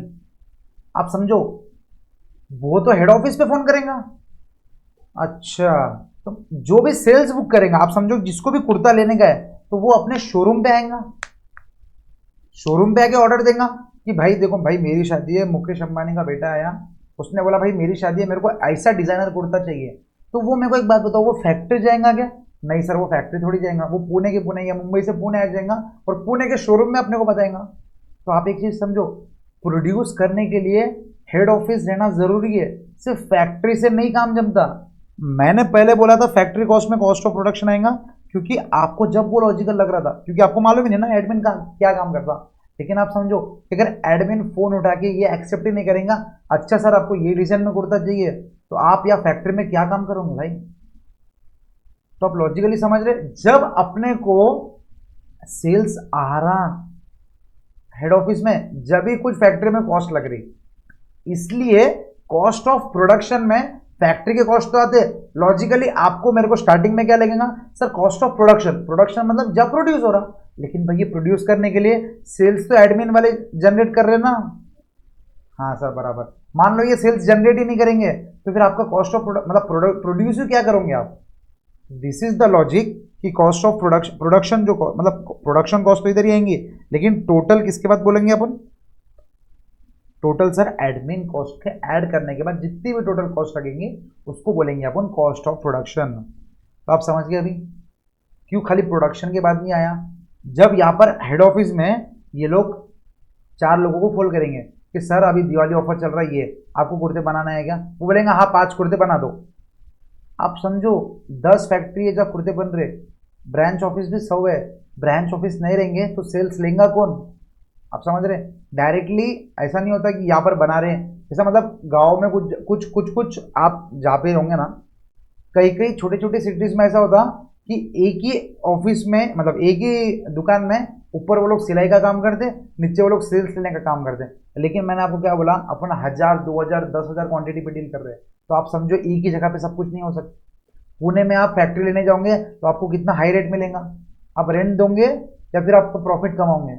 इसलिए ये जो फैक्ट्रियल इंडस्ट्रियल एरिया रहते ना, आप कभी भी लॉजिक लगाना, ये ना अपने मेन जहाँ अपन रहते ना उधर से दूर रहता, क्योंकि उनको रेंट कम में मिलता उधर। तो फैक्ट्री के लिए आप सोचो 1000 ने अपने 50,000 कुर्ते बनाने हैं, कितनी बड़ी फैक्ट्री लगेंगी, कितने लोग काम करेंगे। कुर्ते नहीं, आप समझो टाटा जैसी कंपनी कार बना रही, उसको कार बनाने के लिए कितनी बड़ी फैक्ट्री लगेंगी। अब बताओ, वो पुणे जैसी इसमें कार भी बना लेगा और सामने एक डेस्क लगा के बोलेगा हाँ हम कार बेच भी रहे, ऐसा पॉसिबल है क्या, नहीं लॉजिकल लग रहा। तो हेड ऑफिस एक चीज और फैक्ट्री एक चीज, फैक्ट्री की कॉस्ट लगा दिए, फैक्ट्री कॉस्ट आ गया, प्लस एडमिन ओवरहेड्स लगा दिए, और फिर हो गया कॉस्ट ऑफ प्रोडक्शन। अब ये हो गया कॉस्ट ऑफ प्रोडक्शन। फिर अपन क्या करेंगे सर, जो फिनिश गुड्स पढ़ के थे उसको बस opening finish goods add closing finish goods minus कर देंगे। तो आप बताओ ये क्या रहेगा, बताओ ये रहेगा total cost of goods sold, मतलब यहाँ पर टू बी लिखना भूल गए वो लोग, आप उसको ऐसा याद रखो, cost of goods to be sold. तो ये जो सोल्ड करने के लिए जो गुड्स है उसका कॉस्ट है। मैंने क्या बोला, कॉस्ट ऑफ गुड्स सोल्ड ही लिखते, लेकिन अपने दिमाग में अपन क्या बोलेंगे, cost of goods to be sold, मतलब सोल्ड जितने अपन सोल्ड मतलब जितने बेचना है उसका कॉस्ट, जितने बेचना है उसका कॉस्ट। मैंने क्या cost of goods to be sold, cost of goods to be sold, ठीक है सर। लेकिन अपन लिखेंगे क्या, cost of goods sold, logical, yes sir, एकदम खतरनाक, मजा आ गया। आप समझो एक बार कहानी की लिंक को, कहानी आपको समझ गई ना, तो ये कॉस्ट शीट बनाना कोई बड़ी बात नहीं है, आप भी बना सकते हैं। कहानी आप समझो कि कौन सा खर्चा कहाँ आएगा, आप खुद लॉजिकल बताओगे, फिर आप मेरे से आर्ग्यू भी करोगे कि नहीं सर ये तो इधर आना चाहिए, क्योंकि आपको समझेगा। मैंने गलती से मान लो कोई खर्चा इधर नहीं इधर लिख दिया, एडवर्टाइजिंग का खर्चा मैंने इधर लिख दिया ऊपर फैक्ट्री कॉस्ट के पीछे, बताओ मेरे को फैक्ट्री वाले चिल्लाएंगे कि नहीं चिल्लाएंगे कि भाई हमारे ऊपर क्यों खर्चा लगा रहे, हमारा तो खर्चा ही नहीं है, ये खर्चा किसका है सर, सेलिंग एंड डिस्ट्रीब्यूशन के लिए, वो बेच रहे हैं इसके लिए उनको एडवर्टाइज की जरूरत है। क्लियर है? तो कॉस्ट ऑफ गुड्स सोल्ड हो गया। अब बताओ इसके अंदर और क्या ऐड करेंगे फिर अपन? सर बस लास्ट में क्या करेंगे, डायरेक्ट अगर अपने को पुणे के पुणे में बेचना है तो ठीक है, लेकिन अगर अहमदाबाद की गुज्जू भाई ने फोन किया तो ऐड करेंगे selling and distribution overheads, selling and distribution overheads. तो सेलिंग एंड डिस्ट्रीब्यूशन ओवरहेड्स पूरा ऐड करने के बाद क्या आएगा दोस्तों, बताओ? सर ये है एक्चुअल कॉस्ट ऑफ सेल्स, इसको क्या बोलेंगे अपन, कॉस्ट ऑफ सेल्स। और कॉस्ट ऑफ सेल्स में अपन दोस्तों प्रॉफिट ऐड कर देंगे, तो ये बन जाएगा अपना सेल्स। सिंपल, लॉजिकल, मजा आ गया। आप ऐसी अभी 1-2 मिनट का टाइम लो और लॉजिकली आप भी ऐसे ऊपर से नीचे तक बनाओ। ये तो मैंने बना लिया, लेकिन आपकी एग्जाम है ना, तो आपको भी तो बनाना चाहिए। तो लॉजिकली आप सोचो क्या आना चाहिए, कब आना चाहिए, क्यों आना चाहिए, स्टोरी रिपीट करो। स्टोरी नहीं बोलोगे ना तो मजा नहीं आएगा, स्टोरी नहीं बोलोगे ना तो मजा नहीं आएगा। तो आप लॉजिकली ऐसा एक पूरा बनाओ, ठीक है? प्लेन पेज लो और स्टार्टिंग से स्टोरी, ऐसा ऐसा ऐसा ऐसा ऐसा। तो डायरेक्टली इनडायरेक्टली अपने 7 मार्क कंप्लीट हो गए दोस्तों, कॉन्ग्रेचुलेशन। टाइम लो और बनाओ भी, मैं 2 मिनट का टाइम दे रहा आपको, फटाफट बनाओ।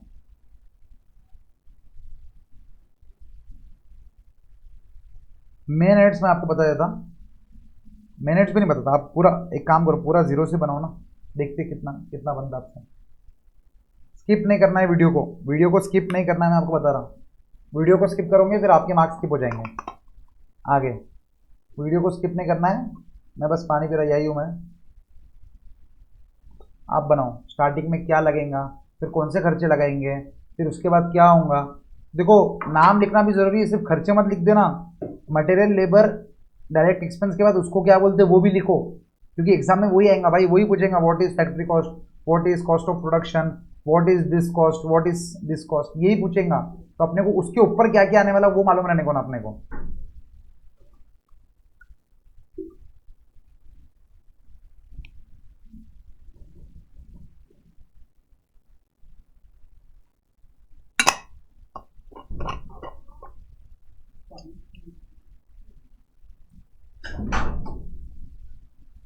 लिख रहे हो क्या? बताओ दोस्त। अच्छा भाई कैमरा, बताओ बताओ। लॉजिकल, और मैंने आपको ऑलरेडी बताया, और एक बार बताया था, अगर आप कुछ भी डाउट्स आ रहे हैं तो this is my email ID askfairness@gmail.com, तो आप उसको मुझे मेल कर सकते हैं। सर मुझे ना ये नहीं जमा या मुझे ये नहीं समझा, तो मैं ऑब्वियसली आपको रिप्लाई करूंगा और आपको समझाने की कोशिश करूंगा, ठीक है? ऑब्वियसली मेरे हिसाब से ये थी, ये अपनी जो कहानी थी उससे आपको कॉस्टेड तो पूरी समझ गई होंगी, कहीं भी कुछ भी डाउट नहीं आऊँगा कि इसका नाम ये क्यों है, इसका नाम वो क्यों है। लेकिन फिर भी अगर कुछ है तो mail ID is always there for you, askfairness@gmail.com पे आप पूछ सकते हो, ठीक है?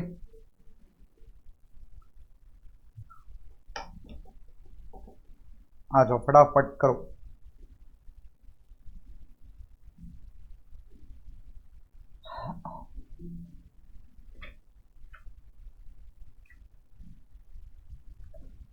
इसके बाद फिर अपन जस्ट सेकंड में कैलकुलेटर ऐड कर देता,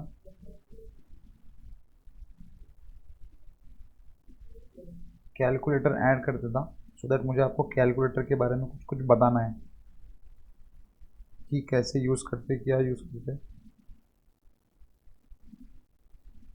क्यों यूज़ करते कैलकुलेटर, वो तो आपको मालूम है।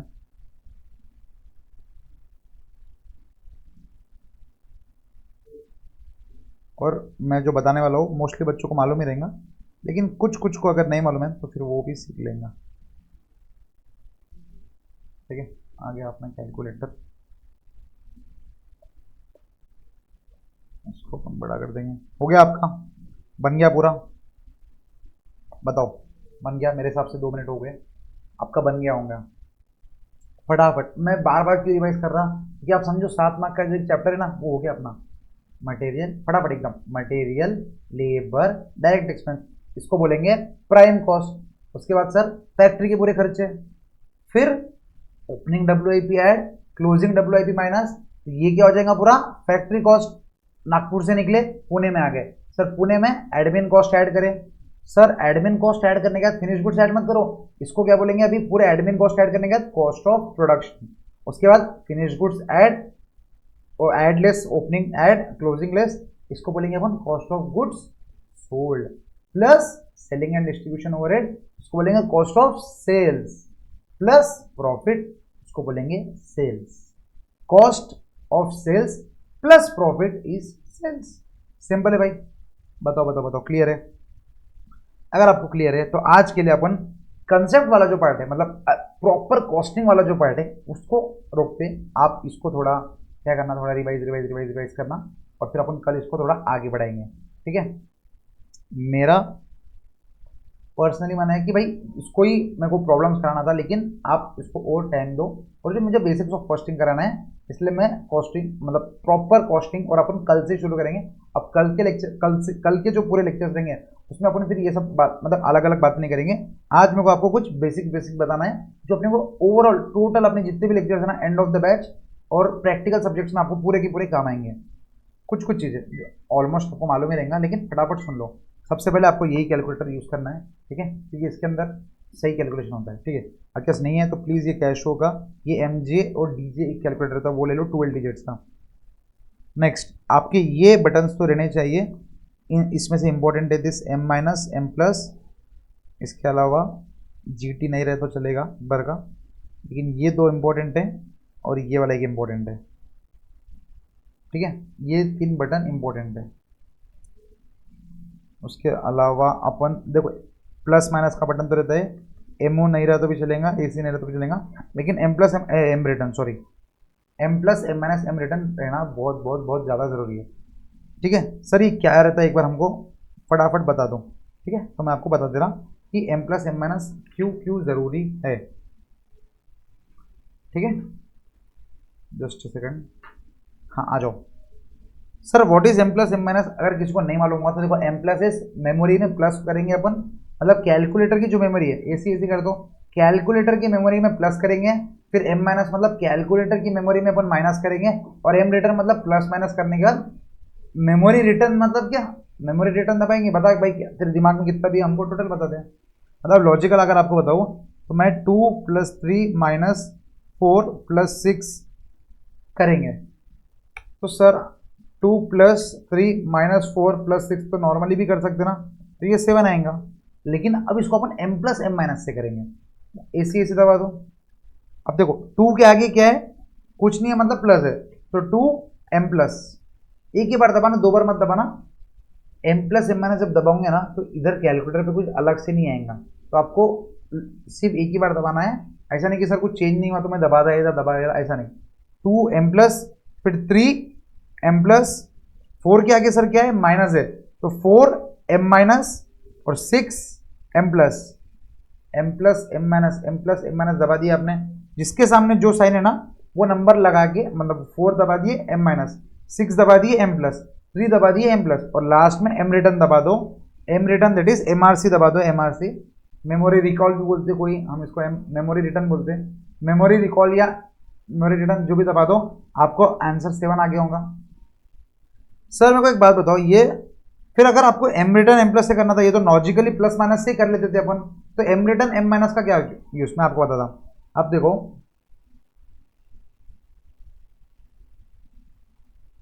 हेलो दोस्तों, तो यहाँ पर M रिटर्न का क्या यूज आएगा मैं आपको बताता हूँ, M प्लस और M माइनस का। अब अगर 5 स्क्वायर है, 5 क्यूब है, और 5 पावर 4 और 5 पावर क्यूब, ठीक है, 5 स्क्वायर प्लस 5 पावर 4 और माइनस 5 पावर क्यूब है। तो अब अपन यहाँ पर लॉजिकली अभी तक अपन क्या करते थे, 5 स्क्वायर को अपन यहाँ करेंगे 5 × 5, दिस इज 25, फिर अपन प्लस करेंगे 5 × 5 × 5 × 5 दैट इज 625, फिर माइनस करेंगे अपन 5 × 5 × 5 दैट इज -125, फिर 2 स्टेप प्रोसेस 25 + 625 -125 दैट इज 525 करते थे। लेकिन ये 2 स्टेप प्रोसेस नहीं करते हुए अब अपने को क्या करना पड़ेगा, 1 स्टेप प्रोसेस में करना पड़ेगा। 1 स्टेप में 525 लेके आएंगे। कैसे, अब वो देखो आप 5 × 5 करो आप इक्वल्स टू, पहले ऐसे दबा दो, 5 × 5 इक्वल्स टू, जैसे 25 आया ना उसको m प्लस कर दो, मतलब मेमोरी में अपन ने प्लस कर दिया, ये जो 25 आया उसको मेमोरी में अपन ने प्लस कर दिया। उसके बाद 5 पावर 4, 5 × 5 × 5 × 5 इक्वल्स टू, आपको और कुछ नहीं, डायरेक्ट 5 × 5 × 5 तो बना है, 625 आया, उसके आगे क्या है सर, m प्लस, तो memory plus. Next 5 × 5 × 5 that is 125, उसके आगे क्या है सर, माइनस, तो m माइनस, समझ गए, m प्लस m माइनस। अब लास्ट में क्या करेंगे, m रिटर्न दबा देंगे। बताओ दोस्तों, लास्ट में m रिटर्न दबा दिए तो क्या आ गया, 525 आ गया, एक स्टेप में आ गया। तो ये सब लिखने की जरूरत पड़ी क्या, नहीं। तो जब ऐसे कैलकुलेशंस आते, जब अपना m plus m minus use होता, समझे। अब जैसे मैं अगर और एक आपको बोलूँ, क्वेश्चन दो, 1/6 + 2/3 2/3 -1/2, तो अभी लॉजिकली आप क्या करेंगे, सर हम एलसीएम निकालेंगे फिर सॉल्व करेंगे। भाई एग्जाम में इतना टाइम नहीं रहता, तो आपको क्या करना है, ऐसे दबा दो।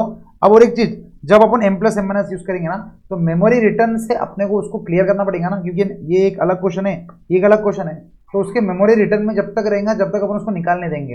अपने जैसा नहीं है कि ऑटोमेटिकली जो अपन ने पढ़ा है वो अपन ऑटोमेटिकली भूल जाते हैं। कैलकुलेटर की मेमोरी ऐसी नहीं है, वो मशीन की मेमोरी है, तो वो है ना लंबे देर तक क्या, बहुत देर तक याद रह सकता। तो सर फिर उसको मेमोरी में से निकाले कैसे, फर्स्ट क्वेश्चन और सेकंड क्वेश्चन के बीच में जब जाएंगे, तो मेमोरी एमआरसी जो है ना, एमआरसी उसको 2 बार दबाओ, उसको दो बार दबाओगे ना तो वो निकल जाएगा। तो जब भी आपको देखो 3 + m+ दबाओ, तो जब भी आप m+ दबाओगे ना, यहाँ पर ऊपर में आपको m दिखेगा, m दिखेगा, और जैसे ही आप मेमोरी रिटर्न 2 बार दबा दोगे ना, तो वो m गायब हो जाएगा। तो जब भी आप न्यू कैलकुलेशन चालू कर रहे हैं, तो आप ये देखना कि कैलकुलेटर पे अपना m कहीं लिखती नहीं है ना। मैं आपको क्यों बोल रहा हूँ कि ये कैलकुलेटर लो, कि ये कैलकुलेटर में ये सब फीचर्स है जो मैं कंफर्टेबल हूँ। तो भाई मेरे लिए आपको यही कैलकुलेटर लेना पड़ेगा, तो बाद में मैं आपको मेरे कैलकुलेटर से बनाऊंगा, फिर आप बोलोगे सर मेरे को तो जम नहीं रहा। लेकिन आपको ये कैलकुलेटर हर एक सब्जेक्ट में काम आएगा, ठीक है, परफेक्टली। सर अब ये वाला जो प्रॉब्लम है, अपन अभी तक करते थे, कुछ लोग करते होंगे m + m माइनस से, लेकिन अभी तक कुछ लोग करते थे एलसीएम से, या 1/6 को पॉइंट में लिखो, फिर इसको पॉइंट में लिखो, फिर इसको पॉइंट में लिखो, फिर प्लस माइनस कर दो। अब अपने को ऐसा नहीं करना है, अब अपन स्मार्ट बच्चे बनने वाले हैं। क्या करना है, उठाओ कैलसी, एसी दबा दो, एमआरसी भी 2 बार दबा दो, एक बार का सेफ साइड के लिए। अब सबसे पहला क्या है, 1/6, तो 1/6 इक्वल्स टू 1/6 के आगे क्या है सर, प्लस है, तो इसको m+ कर दो। एक ही बार करो भाई, 2 बार मत कर देना, गलत आंसर आ जाएगा। Next 2/3 equals to 2/3 equals to, इसके सामने क्या है, प्लस है, m+ कर दो। अब लास्ट 1/2 इक्वल्स टू 0.5, इसके आगे क्या है, माइनस, तो m माइनस, एमआरसी दबाओ, टोटल कितना आ गया भाई बताओ, 0.3333। अब अपन क्या करेंगे, क्रॉस वेरीफाई करने के लिए एलसीएम लेके भी, मतलब वो नॉर्मली भी आप करके देख लो, सर आप खुद करके देख लो, ठीक है, इतना तो आप कर ही लोगे, ठीक है। तो आप जब ये नॉर्मल एलसीएम से करके देखोगे ना, तो आपका भी आंसर यही आएगा, ठीक है। बोलो बच्चों, बोलो बोलो बोलो, वही आएगा, मुझे मालूम है, मेरा ही एग्जाम्पल है भाई। तो आपको समझ गया, this is m + m - MRC का इस्तेमाल। सर आपने बोला कि ये बटन भी रहने को ना, ये बटन क्यों, अब देखो आप कोई भी एक 5 डिजिट नंबर दबा दो, 8523517, लेकिन आपने 7 के बदले 6 दबा दिया, तो आपको पूरा नंबर इरेज करने की जरूरत नहीं है। आप अगर ये यूट्यूब का प्ले बटन दबाओगे ना, तो वो लास्ट का एक डिजिट गायब हो जाएगा। आप समझ रहे, ये कहीं ना कहीं बाद में बहुत काम आता है कि गलती से कुछ दबा दिए, तो वापस पूरा नंबर दबाने से अच्छा, कभी कभी क्या होता है, अपन कोई बीच कैलकुलेशन में रहते, ये इंटू ये प्लस ये माइनस ये फिर ये, लास्ट इसमें मान लो आपने कोई डिजिट पे गलती कर दी, तो आप क्या पूरा कैलकुलेशन वापस करोगे क्या? नहीं, बस ये जो डिस्प्ले का बटन है या जो यूट्यूब प्ले बटन है बस उसको दबाएंगे तो क्या होगा, लास्ट का एक डिजिट कम हो जाएंगे। क्लियर है? जैसे देखो 2 × 3 × 17 × 562, नहीं नहीं नहीं 561 करो, तो आप क्या पूरा वापस करोगे क्या? नहीं, खाली वो यूट्यूब प्ले बटन को दबाएंगे, 562 का 561 कर देंगे। लॉजिकल। 3 बार दबाओगे वो तीनों लास्ट लास्ट लास्ट के डिजिट निकल जाएंगे। बताओ दोस्तों, क्लियर है क्या? बोलो बोलो बोलो। क्लियर है? ये एक चीज़ मुझे आपको बतानी थी। This is first. Second, dirty power calculation. वैसे तो अपने इसमें ज़्यादा डर्टी पावर कैलकुलेशन का यूज़ होता नहीं है, लेकिन फिर भी आपको बता दूं कि अगर 5 पावर 1/6 है तो इसको निकालना मतलब आते आंग में काटे। तो आप ये चीज़ ध्यान में रख लो, कहीं ना कहीं एग्जाम में अपने को मतलब कहीं ना कहीं प्रैक्टिकल या ये नहीं तो दूसरे सब्जेक्ट में आपको 100% काम आ जाएगा। FM में तो काम आ ही जाएगा, कॉस्टिंग में भी काम आएगा। तो क्या रहेगा सर, इसके स्टेप्स रहते हैं। सबसे पहला स्टेप क्या है बताओ? 12 टाइम्स रूट करो। 12 टाइम्स क्या करना है? 12 टाइम्स स्क्वायर रूट करो। तो आ जाओ दोस्तों, 5 को, ये जो रूट का बटन है ना ये वाला उसको क्या करना है? 12 टाइम्स दबाओ। 1 2 3 4 5 6 7 8 9 10 11 12। सर ये तो हल्ता फलता आ रहा, जो भी आ रहा है उसको रहने दो, उसको कुछ मत करो। अब सेकंड स्टेप क्या करो? -1 इक्वल्स टू, तो जो भी आपका आंसर आया ना उसको -1 इक्वल्स टू कर दो। सर 1.00039 आया, -1 कर दो, मैं जितना बोल रहा हूँ उतना करो, -1 इक्वल्स टू। ठीक है, अब क्या करो? थर्ड स्टेप, मल्टीप्लाई करो बाय पावर इक्वल्स टू, मतलब मल्टीप्लाई बाय 1/6, तो इंटू 1/6 इक्वल्स टू दबा दिए। ठीक है सर, अभी तो भलते यार, अरे चिल मार भाई। फोर्थ स्टेप का करो, जो -1 किया था उसको +1 कर दो, +1 इक्वल्स टू +1 इक्वल्स टू। हाँ सर, अभी तो भी ठीक लग रहा। अब क्या करो, जो फिफ्थ स्टेप है ना, अपन ने रूट 12 टाइम्स किया था ना, अब क्या करना है? Multiply equals to multiply equals to multiply equals to 12 times. Multiply equals to 1 2 3, multiply और इक्वल्स टू मिला के एक ही बार, multiply equals to 4, multiply equals to 5 6 7 8 9 10 11 12। तो आपका आंसर आ गया दोस्तों 1.3077। आप क्या करना, बाद में इसको गूगल पे डाल के देख लेना क्लास के बाद। ठीक है, अभी नहीं एकदम तुरंत कि सर सही कर रहे कि नहीं कर रहे, मैं देखो, नहीं नहीं तुरंत क्लास के बाद में देख लेना। ठीक है, ये सही रहेगा। अब आपके तसल्ली के लिए और एक कर लेते, 25 टू द पावर ऑफ 1/2, सिर्फ आपके लिए, फटाफट करो। 25 टू द पावर ऑफ 1/2 तो क्या रहेगा? 1 मिनट का टाइम दे रहा, फटाफट आपका आंसर लेके आओ। 1 मिनट का टाइम दे रहा, फटाफट।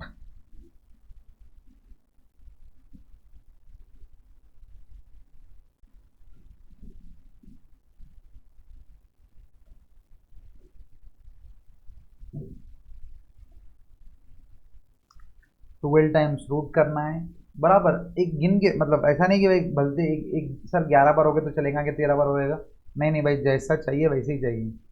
ठीक है,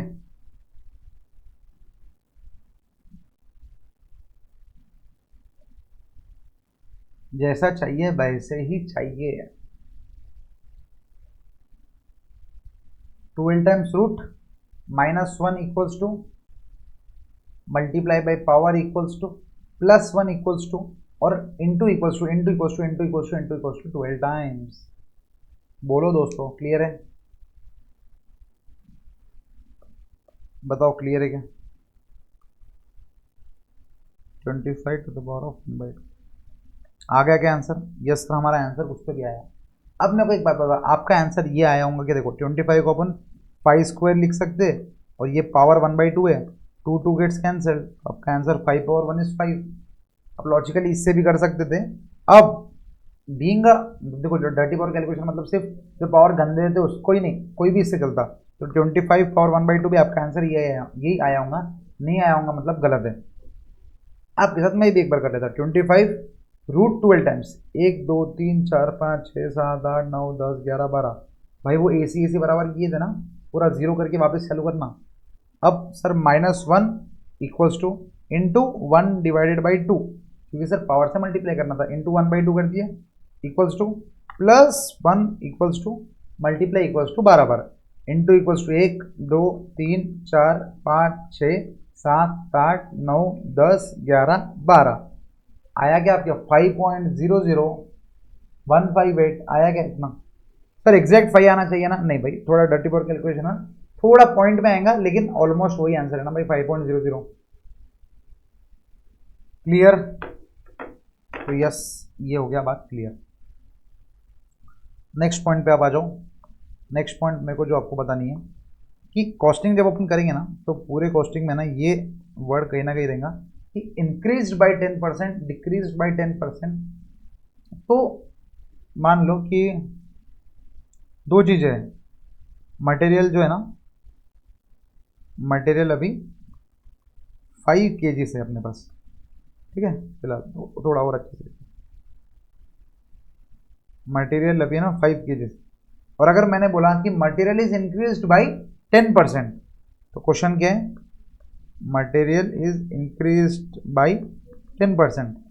आपको ये शॉर्टकट नहीं लिखना है, ये मेरे शॉर्टकट के लिए, ठीक है। आपको पूरा लिखना है मटेरियल इज इंक्रीज्ड बाय 10%, और ये नोट्स आपको मिलने नहीं वाली, आपको खुद के नोट्स बनाने हैं पूरे। हाँ, आपको ऑब्वियसली फाइनल का जो ये मतलब जो अपनी नोट्स है वो आपको मिलेंगे, ठीक है। कॉस्ट में अपन डिस्कस करेंगे कि भाई ये चाय है ना, जो डॉली डॉली की टपरी चाय, नागपुर वाले हो, आपको तो मालूम नहीं होगा, और पूरे ओवरऑल मालूम होगा वर्ल्ड में, क्योंकि इन्होंने भाई कोलैब किया था बिल गेट्स के साथ। तो अपन डॉली टपरी चाय और बिल गेट्स के साथ अपन कॉस्टिंग पढ़ने वाले, आप समझ रहे हो कितना मजा आएगा।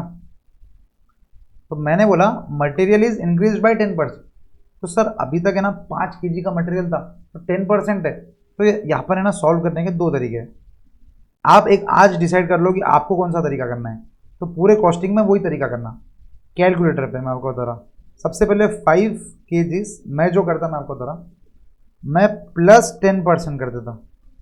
मतलब अगर किसी ने बोला 5 + 10%, तो 5 + 10%, जितना जितना मैंने बोला ना उतना ही आपको कैलकुलेटर पे करना है। 5 + 10%, तो सर आंसर आ गया 5.5 kg, ठीक है। यूनिट्स तो बाजू में रख दो, मतलब केजीस को बाजू में रख दो, 5 + 10%। लेकिन कुछ लोगों की ये आदत रहती कि वो 5 मल्टीप्लाई बाई, जब 10% बोला है मतलब 110% से मल्टीप्लाई, तो ये दोनों तरीका है। 5 मल्टीप्लाई करना है आपको तो 10% से नहीं कर सकते, मल्टीप्लाई बाई 110% करना पड़ेगा, क्योंकि सर 5 मल्टीप्लाई बाई 10% करेंगे तो ये 0.5 आ जाएगा, लेकिन आप लॉजिकल बात, 5 kg से इंक्रीज होकर 0.5 तक जाएगा कि नहीं? तो भाई वो मल्टीप्लाई जब कर रहे हैं तो 100 तो रहेंगे ही ना, प्लस 10% और, तो मल्टीप्लाई जब कर रहे हैं तो 10% और, लेकिन जब ऐड कर रहे हैं तो सिर्फ 10% ही से काम चल जाएगा। तो ये दोनों चीज़ें ध्यान रखना, बाद में बच्चों के इसलिए डाउट्स आते हैं कि सर आपने मल्टीप्लाई के टाइम पे 10 लेना, 10 क्यों नहीं लिए, या तो यहाँ पर +110 क्यों नहीं लिया। तो आई थिंक आप डिसाइड कर लो आज आपको ये करना है, पूरे क्वेश्चन में ये करना है। मैं पर्सनली ये फॉलो करता कि जितना भी अपने को क्वेश्चन में दिया, मतलब मान लो 250 दिया, +10% करना है या +7% करना है, तो +7%, बस सिंपल, आगे आंसर। मल्टीप्लाई बाई 107% या कम, वो सब नहीं। क्लियर है? ये एक चीज़ मुझे बतानी थी। अब और जब पूरे कॉस्टिंग अपन पढ़ेंगे ना, तो बहुत लॉजिकल रहेगा। जैसे मैं अगर आपको बताऊँ कि मैं बोल रहा कि 1 kg के लिए 60 रुपये लग रहे अपने को, इसको है ना अपन यूनिटरी मेथड काइंड ऑफ भी बोलते हैं, यूनिटरी मेथड। तो 1 kg के लिए अभी अपने को 60 रुपये लग रहे, तो मैंने बोला कि अपने को अभी 1.2 kg का माल लगने वाला है, तो अपने को कितने रुपये लगेंगे दोस्तों बताओ? करो कैलसी पे, आपको कितने रुपये लगेंगे आप बताओ, कितने रुपये लगेंगे?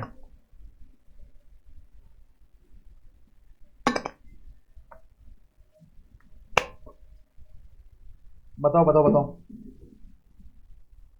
सर। अपन इसको क्या करते हैं, क्रॉस मल्टीप्लाई। इसको अपन अज्यूम करते हैं कि ये x है, और इसको इससे मल्टीप्लाई, इसको इससे मल्टीप्लाई, तो ये क्या रहेगा 1.2 × 60 इज इक्वल टू 1 × x, या 1 × x, पॉइंट मतलब इंटू ही होता, अब फिर x निकालना है तो 1.2 × 60 divided by 1 which is equal to 72। ठीक है, ख्याल से पे कर लो आप, 60 × 1.2, 72 आ गया। इसका मतलब क्या है, ये 72 यूनिटरी मेथड इसको बोलते हैं। क्लियर है ना? मुझे पता है आपको आता, ब्रश अप कर रहा, ब्रश अप। ठीक है, अब इसी में है ना एक थोड़ा मैं आपको दे रहा कि मान लो वो अगर क्वेश्चन में डायरेक्टली नहीं दे रहा कि रॉ मटेरियल ज़्यादा लग रहा, वो क्या बोल रहा कि मटेरियल यूसेज बहुत खराब है, उसकी वजह से 20% माल और ज़्यादा लगेगा। मैंने क्या बोला? क्वेश्चन आपको डायरेक्टली नहीं बोलेगा कि 1 kg को 60 रुपीज़ लग रहे हैं, तो आप मुझे नया रेट बताओ क्या लगने वाला है। नया रेट के लिए वो डाटा क्या देंगे, डायरेक्टली 1.2 दे देंगे, तो फिर तो बहुत ही बढ़िया, क्रॉस मल्टीप्लाई करके आ जाएगा। लेकिन वो 1.2 डायरेक्टली नहीं देते, वो क्या बोलेंगे कि sir due to the wrong usage of material या inefficient usage of material, the material consumed is 20% more than it use to be in the previous year. तो 20% मोर यूसेज होने वाला है। तो आपको समझना पड़ेगा, क्योंकि ये लोग मटेरियल अच्छे से यूज नहीं कर रहे, अब 1 kg नहीं लगेगा, 1.2 kg लगेगा, तो बीइंग द सेम रेट क्या रेट आ जाएगा, समझ रहे? आपको ये 1 लग रहा है इसलिए बहुत इजी लग रहा। क्वेश्चंस कैसे रहेंगे? 50 kg के लिए अभी तक 3.5 लाख रुपए लग रहे थे, अब खराब यूज करने की वजह से दोनों आ सकते हैं। Due to the efficient use of material अब 5% माल कम लगेगा। अब जब 5% माल कम लगेगा तो अपन क्या बोलेंगे, 50 माइनस 5%, तो दैट इज 47.5 kg लगेगा अब माल। आप समझ रहे ना? 50 इंटू 95% कर लो, या आप समझ रहे, वो मल्टीप्लाई में है ना ये सब गड़बड़ रहता। अगर 17% माइनस करना है तो अपने दिमाग में पहले 100 माइनस 17 करना पड़ेगा। अगर वो 83 का 87 कर दिए तो गया। उससे अच्छा लॉजिकल क्या है, 100 माइनस 13% या 17%, जो भी है। तो आप समझ रहे, वो ये बताएगा, एक तो डायरेक्टली बताएगा कि 1.2, या तो वो एफिशिएंट नॉन एफिशिएंट बताएगा कि भाई एफिशिएंट यूज करने की वजह से अब अपना जो मटेरियल है वो 5% कम लग रहा। जब 5% कम लग रहा तो अपना रॉ मटेरियल कितना लगेगा अभी, बताओ बताओ बताओ बताओ। 50 लगेगा क्या? नहीं सर, 47.5 लगेगा। तो इसका टोटल कितना रहेगा? अब इसको क्रॉस मल्टीप्लाई करना पड़ेगा, 47.5 इंटू दिस डिवाइडेड बाई 50। बोलो दोस्तों, क्लियर है? एक तो ये वाला आप डिसाइड कर लो, ये वाला ये वाला। और दूसरे बात, हर एक क्वेश्चन जो रहेगा ना वो लॉजिकल, और मतलब आपको क्वेश्चन पे ध्यान देना पड़ेगा। बस आप अगर ध्यान देते हुए चले तो फिर कोई दिक्कत की बात नहीं, अपन मज़ा आ जाएगा, मतलब पढ़ते पढ़ते तो एकदम मौत डाल देंगे अपन। ठीक है, अब सर कॉस्ट के बारे में और कुछ कुछ चीज़ें मेरे को आपको बतानी है, दैट इज तो अपन इधर आ जाते हैं। और एक बेसिक डिस्क्लेमर, प्रेजेंटेशन है ना, कभी कभी आईसीए के जो आंसर्स रहते हैं ना, अपने को पता है कि गलत रहते हैं, लेकिन आंसर लाने मतलब मार्क्स लाने के लिए अपने को वही फॉलो करना पड़ता। तो अपन उसकी एक है ना एम्बिग्यूस क्वेश्चन की एक लिस्ट बना लेंगे, दैट इज कि भाई अपने को मालूम है कि ये 100% गलत है, लेकिन इंस्टीट्यूट इस पर ही मार्क्स देंगे अपने को। पिछले 4 टाइम से या बुक में है, बुक में यही क्वेश्चन है, यही सोल्यूशन है, तो इंस्टीट्यूट अपने को वही इस पर मार्क्स देंगे, क्योंकि इंस्टीट्यूट का कुछ अजम्पशन अलग है। हाँ, मान लो इंस्टीट्यूट 2 इंटू 3 5 लिख रही है, तो अपन ये याद नहीं करेंगे कि 2 इंटू 3 5 है, अपन अजम्पशंस को याद करेंगे कि भाई नॉर्मली तो ये अजम्पशन रहने को ना, लेकिन इंस्टीट्यूट ने ये अजम्पशन से सॉल्व किया, तो अपन अजम्पशंस याद करेंगे। अगर भाई इतना स्टेट अवे गलत है तो अपन उसको अपने सही करेंगे। तो एम्बिग्यूस क्वेश्चन की एक लिस्ट बना लेंगे। सेकंड, सॉल्व करने के जो मेथड्स है, अब जब अपन कॉस्टिंग सॉल्व करोगे ना तो आपको बहुत सारे ऐसे दिखेंगे कि अपन है ना टेबल्स बना रहे हैं। This will be our common format in each of the upcoming lectures, कि मतलब टेबल बना रहे, ये कर रहे, वो कर रहे। अब this all comes under working note. तो आप एक चीज समझना, उसको चाहिए कि what is the bonus given to so and so person. Example question, what is the bonus given to so and so person, तो वो ऑब्वियसली ये देखेगा, इसके मार्क्स रहेंगे, प्लस 1 या 2 मार्क रहेगा इसका। तो अपन जो क्लास में कर रहे, जो इंस्टीट्यूट के मटेरियल में कराया, तो इसके और इसमें अगर कुछ डिफरेंस आया तो इसका मतलब ये नहीं कि अपने मार्क्स पूरे कट जाएंगे। ठीक है, आधा या 1 मार्क कट सकता, लेकिन this will be our convenient. जो अपन कर रहे 100% अपन इंस्टीट्यूट पे जैसे ही करेंगे, 100 बोल रहा 90%। लेकिन कई कई इंस्टीट्यूट के सोल्यूशन है ना थोड़े ट्रिकी रहते हैं, तो वो मैं डायरेक्ट का डायरेक्ट आपको नहीं पढ़ा सकता, वो कुछ कहीं ना कहीं मैं मेथड आपको ट्विक करूंगा, आंसर वही रहेगा और मेरा भी मेथड सही रहेगा। क्योंकि आपको मालूम है, बीइंग अ प्रैक्टिकल सब्जेक्ट, ए से बी लाने का मतलब x, find the value of x, तो एक्स लाने की एक नहीं 1000 मेथड है। तो इंस्टीट्यूट ने अगर कोई जगह हार्ड मेथड से सॉल्व कराया तो मैं वो टाइम पे आपको इजी मेथड से सॉल्व कराऊंगा। तो आप टेंशन लेना नहीं, पूरे के पूरे मार्क्स मिलेंगे, क्योंकि मेन मार्क्स तो इसके रहेंगे what is the bonus given to that person. ठीक है, आपको ये चीज़ बोलनी थी। ठीक है ठीक है ठीक है ठीक है ठीक है ठीक है। और हाँ, ये एक करा देते हैं, इसमें भी बच्चों को कंफ्यूज रहता कि profit on cost and profit on cell.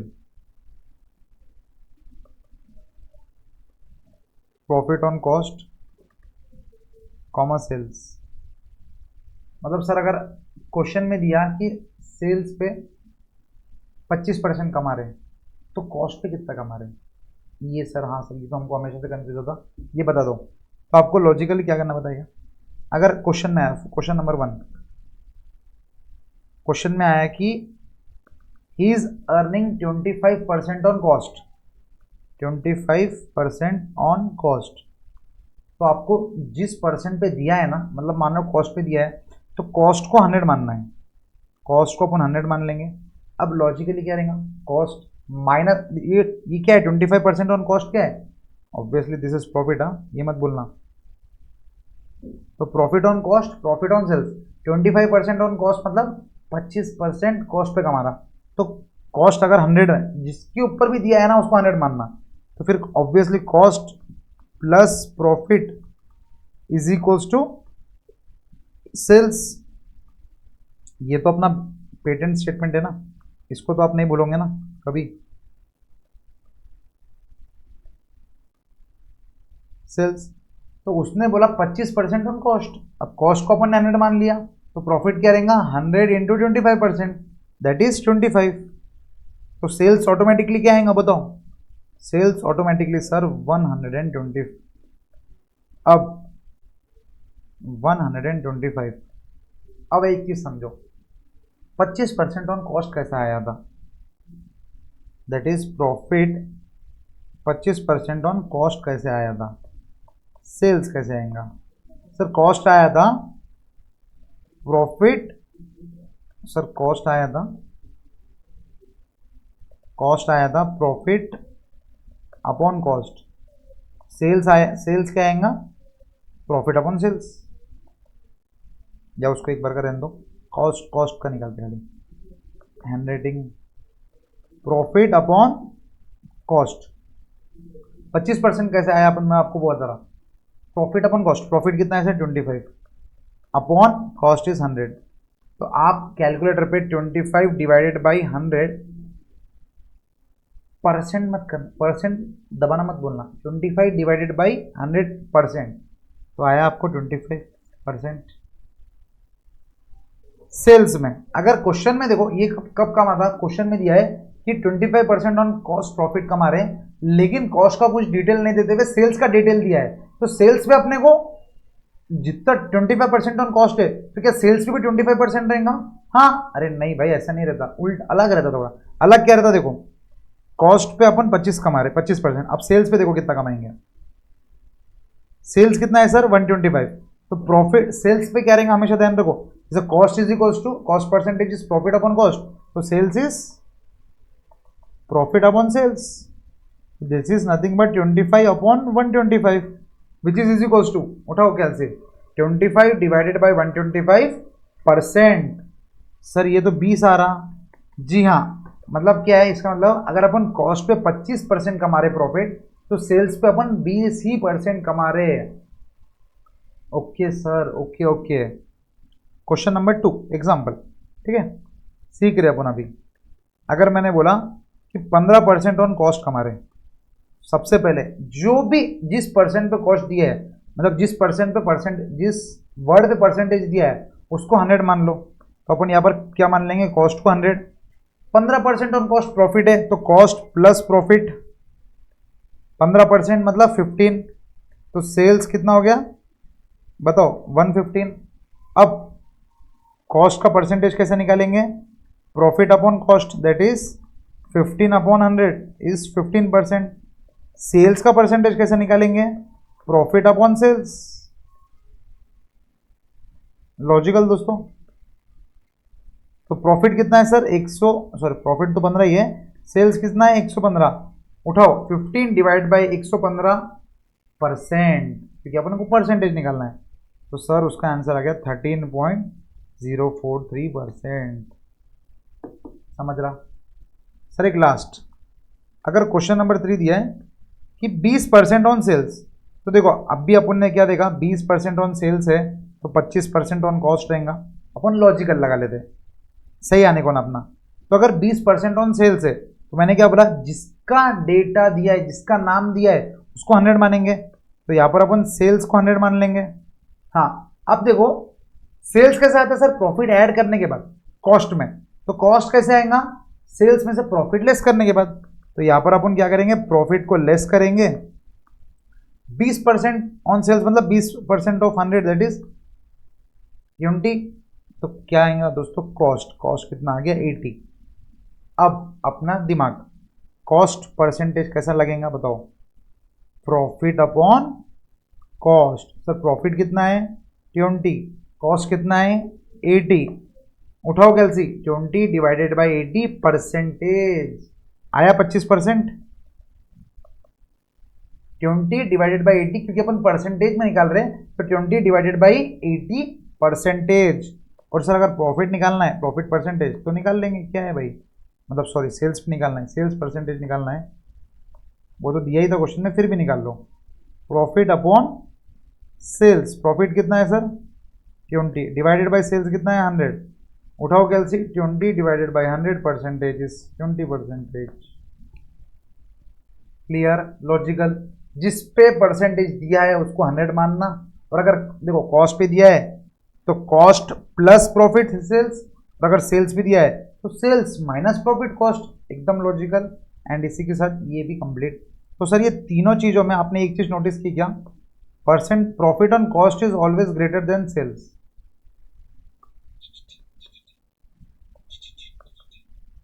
ठीक है, तो आप ये कैसा कुछ बना सकते हैं कि भाई percentage on cost is always greater than percentage on sales. ठीक है, ये हो गया with respect to profit, with respect to profit, with respect to profit percentage on cost is greater than percentage on sales. ठीक है दोस्तों, just एक बार चैप्टर 1 इंट्रोडक्शन टू पीडीएफ में, इंट्रोडक्शन वाले इसमें आ जाओ कि अपन ने भी क्या पढ़ा। आज अपन ने सर वैसे कुछ पढ़ा नहीं, खाली कॉस्ट शीट पढ़ लिया डायरेक्ट अपन ने। तो ये जो देखो अपन ने जो पढ़ा है ना, तो इंट्रोडक्शन, ये जो पूरा चैप्टर है ना, इंट्रोडक्शन टू कॉस्ट अकाउंटिंग, आप इसके एकदम डायरेक्ट नीचे आ जाएंगे अपन। ठीक है, ये पढ़ लिया अपन ने आज। देखो ग्रुपिंग ऑफ कॉस्ट, इसको अपन ने ग्रुप कर दिया, ये अपन ने पढ़ लिया। देखो प्राइम कॉस्ट कैसे आएगा सर, ये वाला तो आपने पढ़ा है नहीं, एकदम लॉजिकल है। अगर रॉ मटेरियल मतलब मटेरियल कंज्यूम्ड है तो रॉ मटेरियल मतलब वही ओपनिंग, अब आप समझो, अच्छा है बात यह है, या ये कर लेंगे खाली मटेरियल अगर अपने को निकालना है। सर जैसे finish goods work in progress, मतलब फिनिश गुड्स और वर्किंग प्रोग्रेस ओपनिंग और क्लोजिंग रह सकता, तो भाई कपड़ा भी तो ओपनिंग और क्लोजिंग रह सकता ना। तो बस वही है कि ओपनिंग को अपन क्या करेंगे ऐड, क्लोजिंग को अपन क्या करेंगे लेस। लेकिन सर जो मटेरियल है over the period of time अपन परचेस करेंगे, यस सर, तो परचेजेस ऐड, सिंपल, इसमें और कुछ था ही नहीं। देखो opening add purchase less closing, और direct charges related to raw material, मतलब कुछ एक्स्ट्रा चीज लग गया तो ये कभी रहता नहीं है, वैसे कुछ रहा तो आप समझ लेना। ठीक है, इसको ऐसा लॉजिकल ऐसा याद रख लो एक बार का। क्या हो गया सर, रॉ मटेरियल कंज्यूम्ड हो गया। फिर लेबर एक्सपेंस ऐड करें, क्या बोलेंगे उसको अपन, प्राइम कॉस्ट। ठीक है, उसके बाद फिर अपन ने प्राइम कॉस्ट में प्रोडक्शन ओवरहेड मतलब फैक्ट्री के पूरे खर्चे, ओपनिंग WIP, फिर उसको बोलेंगे वर्क्स कॉस्ट। फिर सर उसके बाद भी देखो WIP ऐड लेस करें एडजस्टेड वर्क कॉस्ट, फिर एडमिन ओवरहेड ऐड कर दिए, फिर उसको बोलेंगे कॉस्ट ऑफ प्रोडक्शन। सेल के लिए कॉल आएगा इसलिए कॉस्ट ऑफ प्रोडक्शन इधर तक। फिर फिनिश गुड्स ऐड लेस करेंगे, ये होंगे कॉस्ट ऑफ गुड्स सोल्ड। इसमें सेलिंग एंड डिस्ट्रीब्यूशन ऐड करेंगे कॉस्ट ऑफ सेल्स, सेल्स में परसेंटेज ऐड कर देंगे प्रॉफिट का, तो ये बन जाएगा सेल्स। ठीक है दोस्तों, तो दिस इज इट। ठीक है, फर्स्ट टॉपिक जो था अपना यहाँ पर अपन एंड करते हैं अपन। ठीक है, ये आपको फैंसी नोट्स मिलेंगी मेरी। ठीक है, इंपॉर्टेंट कॉस्ट अकाउंटिंग टर्म्स, मुझे ऐसा पर्सनली लगता कि जो आपके ये टर्म्स है, मैं अगर आप अभी आपको सिर्फ कॉस्ट कॉस्ट समझेंगा और एक दो टर्म समझेंगे, बाकी जो टर्म्स है ना दोस्तों, जैसे for example composite cost unit, cost centre, responsibility, ये जब अपन रियल लाइफ में जब अपन करेंगे, मतलब मटेरियल लेबर ओवरहेड में जब अपन ये सब सीखेंगे ना, तो आपको और अच्छे से क्लियर होगा। ठीक है, अभी मैंने फर्स्ट चैप्टर में दे दिया, तो देखते इसको अपन कैसा डील करेंगे। सो अपन हाल फिलहाल के लिए, आज के लिए अपन ये वीडियो को एंड कर दे यहाँ पर। ठीक है, आज अपन ने कॉस्ट शीट पढ़ लिया और आपको थोड़ा बहुत कैलकुलेटर और बेसिक बेसिक थोड़ा कैलकुलेशन के बता दिया। तो आपको नेक्स्ट लेक्चर में आने से पहले दोस्तों कॉस्ट शीट को अच्छी से प्रैक्टिस करनी है। ठीक है, एकदम अच्छी से प्रैक्टिस करनी है। नेक्स्ट क्लास से अपन मतलब प्रॉपर कॉस्टिंग पढ़ना प्लस कॉस्टिंग के सॉल्यूशंस, मतलब प्रॉब्लम्स भी करना चालू करेंगे। So that's it for this video guys. हमारे सीएमए इंटर के बाकी के लेक्चर्स भी डेमो अभी चालू हो रहे हैं एकत्वम फॉर सीएमए चैनल पे और विजय सर के चैनल पे कम्युनिटी पोस्ट पे भी आपको दिखेंगे। तो आपको पेपर 5 लॉ सतीश सर पढ़ा रहे हैं, अकाउंट्स स्नेहा मैम पढ़ा रहे हैं, डीटी विजय सर है ही, और आईटीटी के लिए करण सर भी है।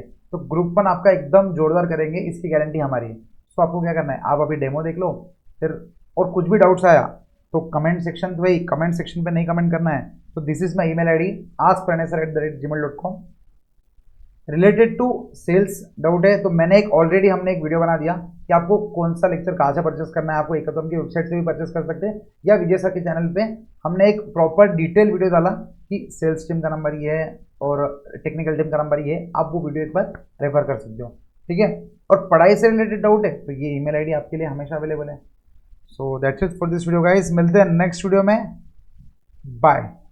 और हाँ, कॉस्ट शीट याद करके आना एकदम। कॉस्ट ऐसा मुंह पे रटने को ना, आपके दोस्तों को बताओ कि भाई सुन कॉस्ट क्या रहता, ये। ठीक है दोस्तों, बाय, मिलते हैं नेक्स्ट इसमें कॉस्ट शीट की कुछ प्रॉब्लम्स भी करेंगे स्टार्ट।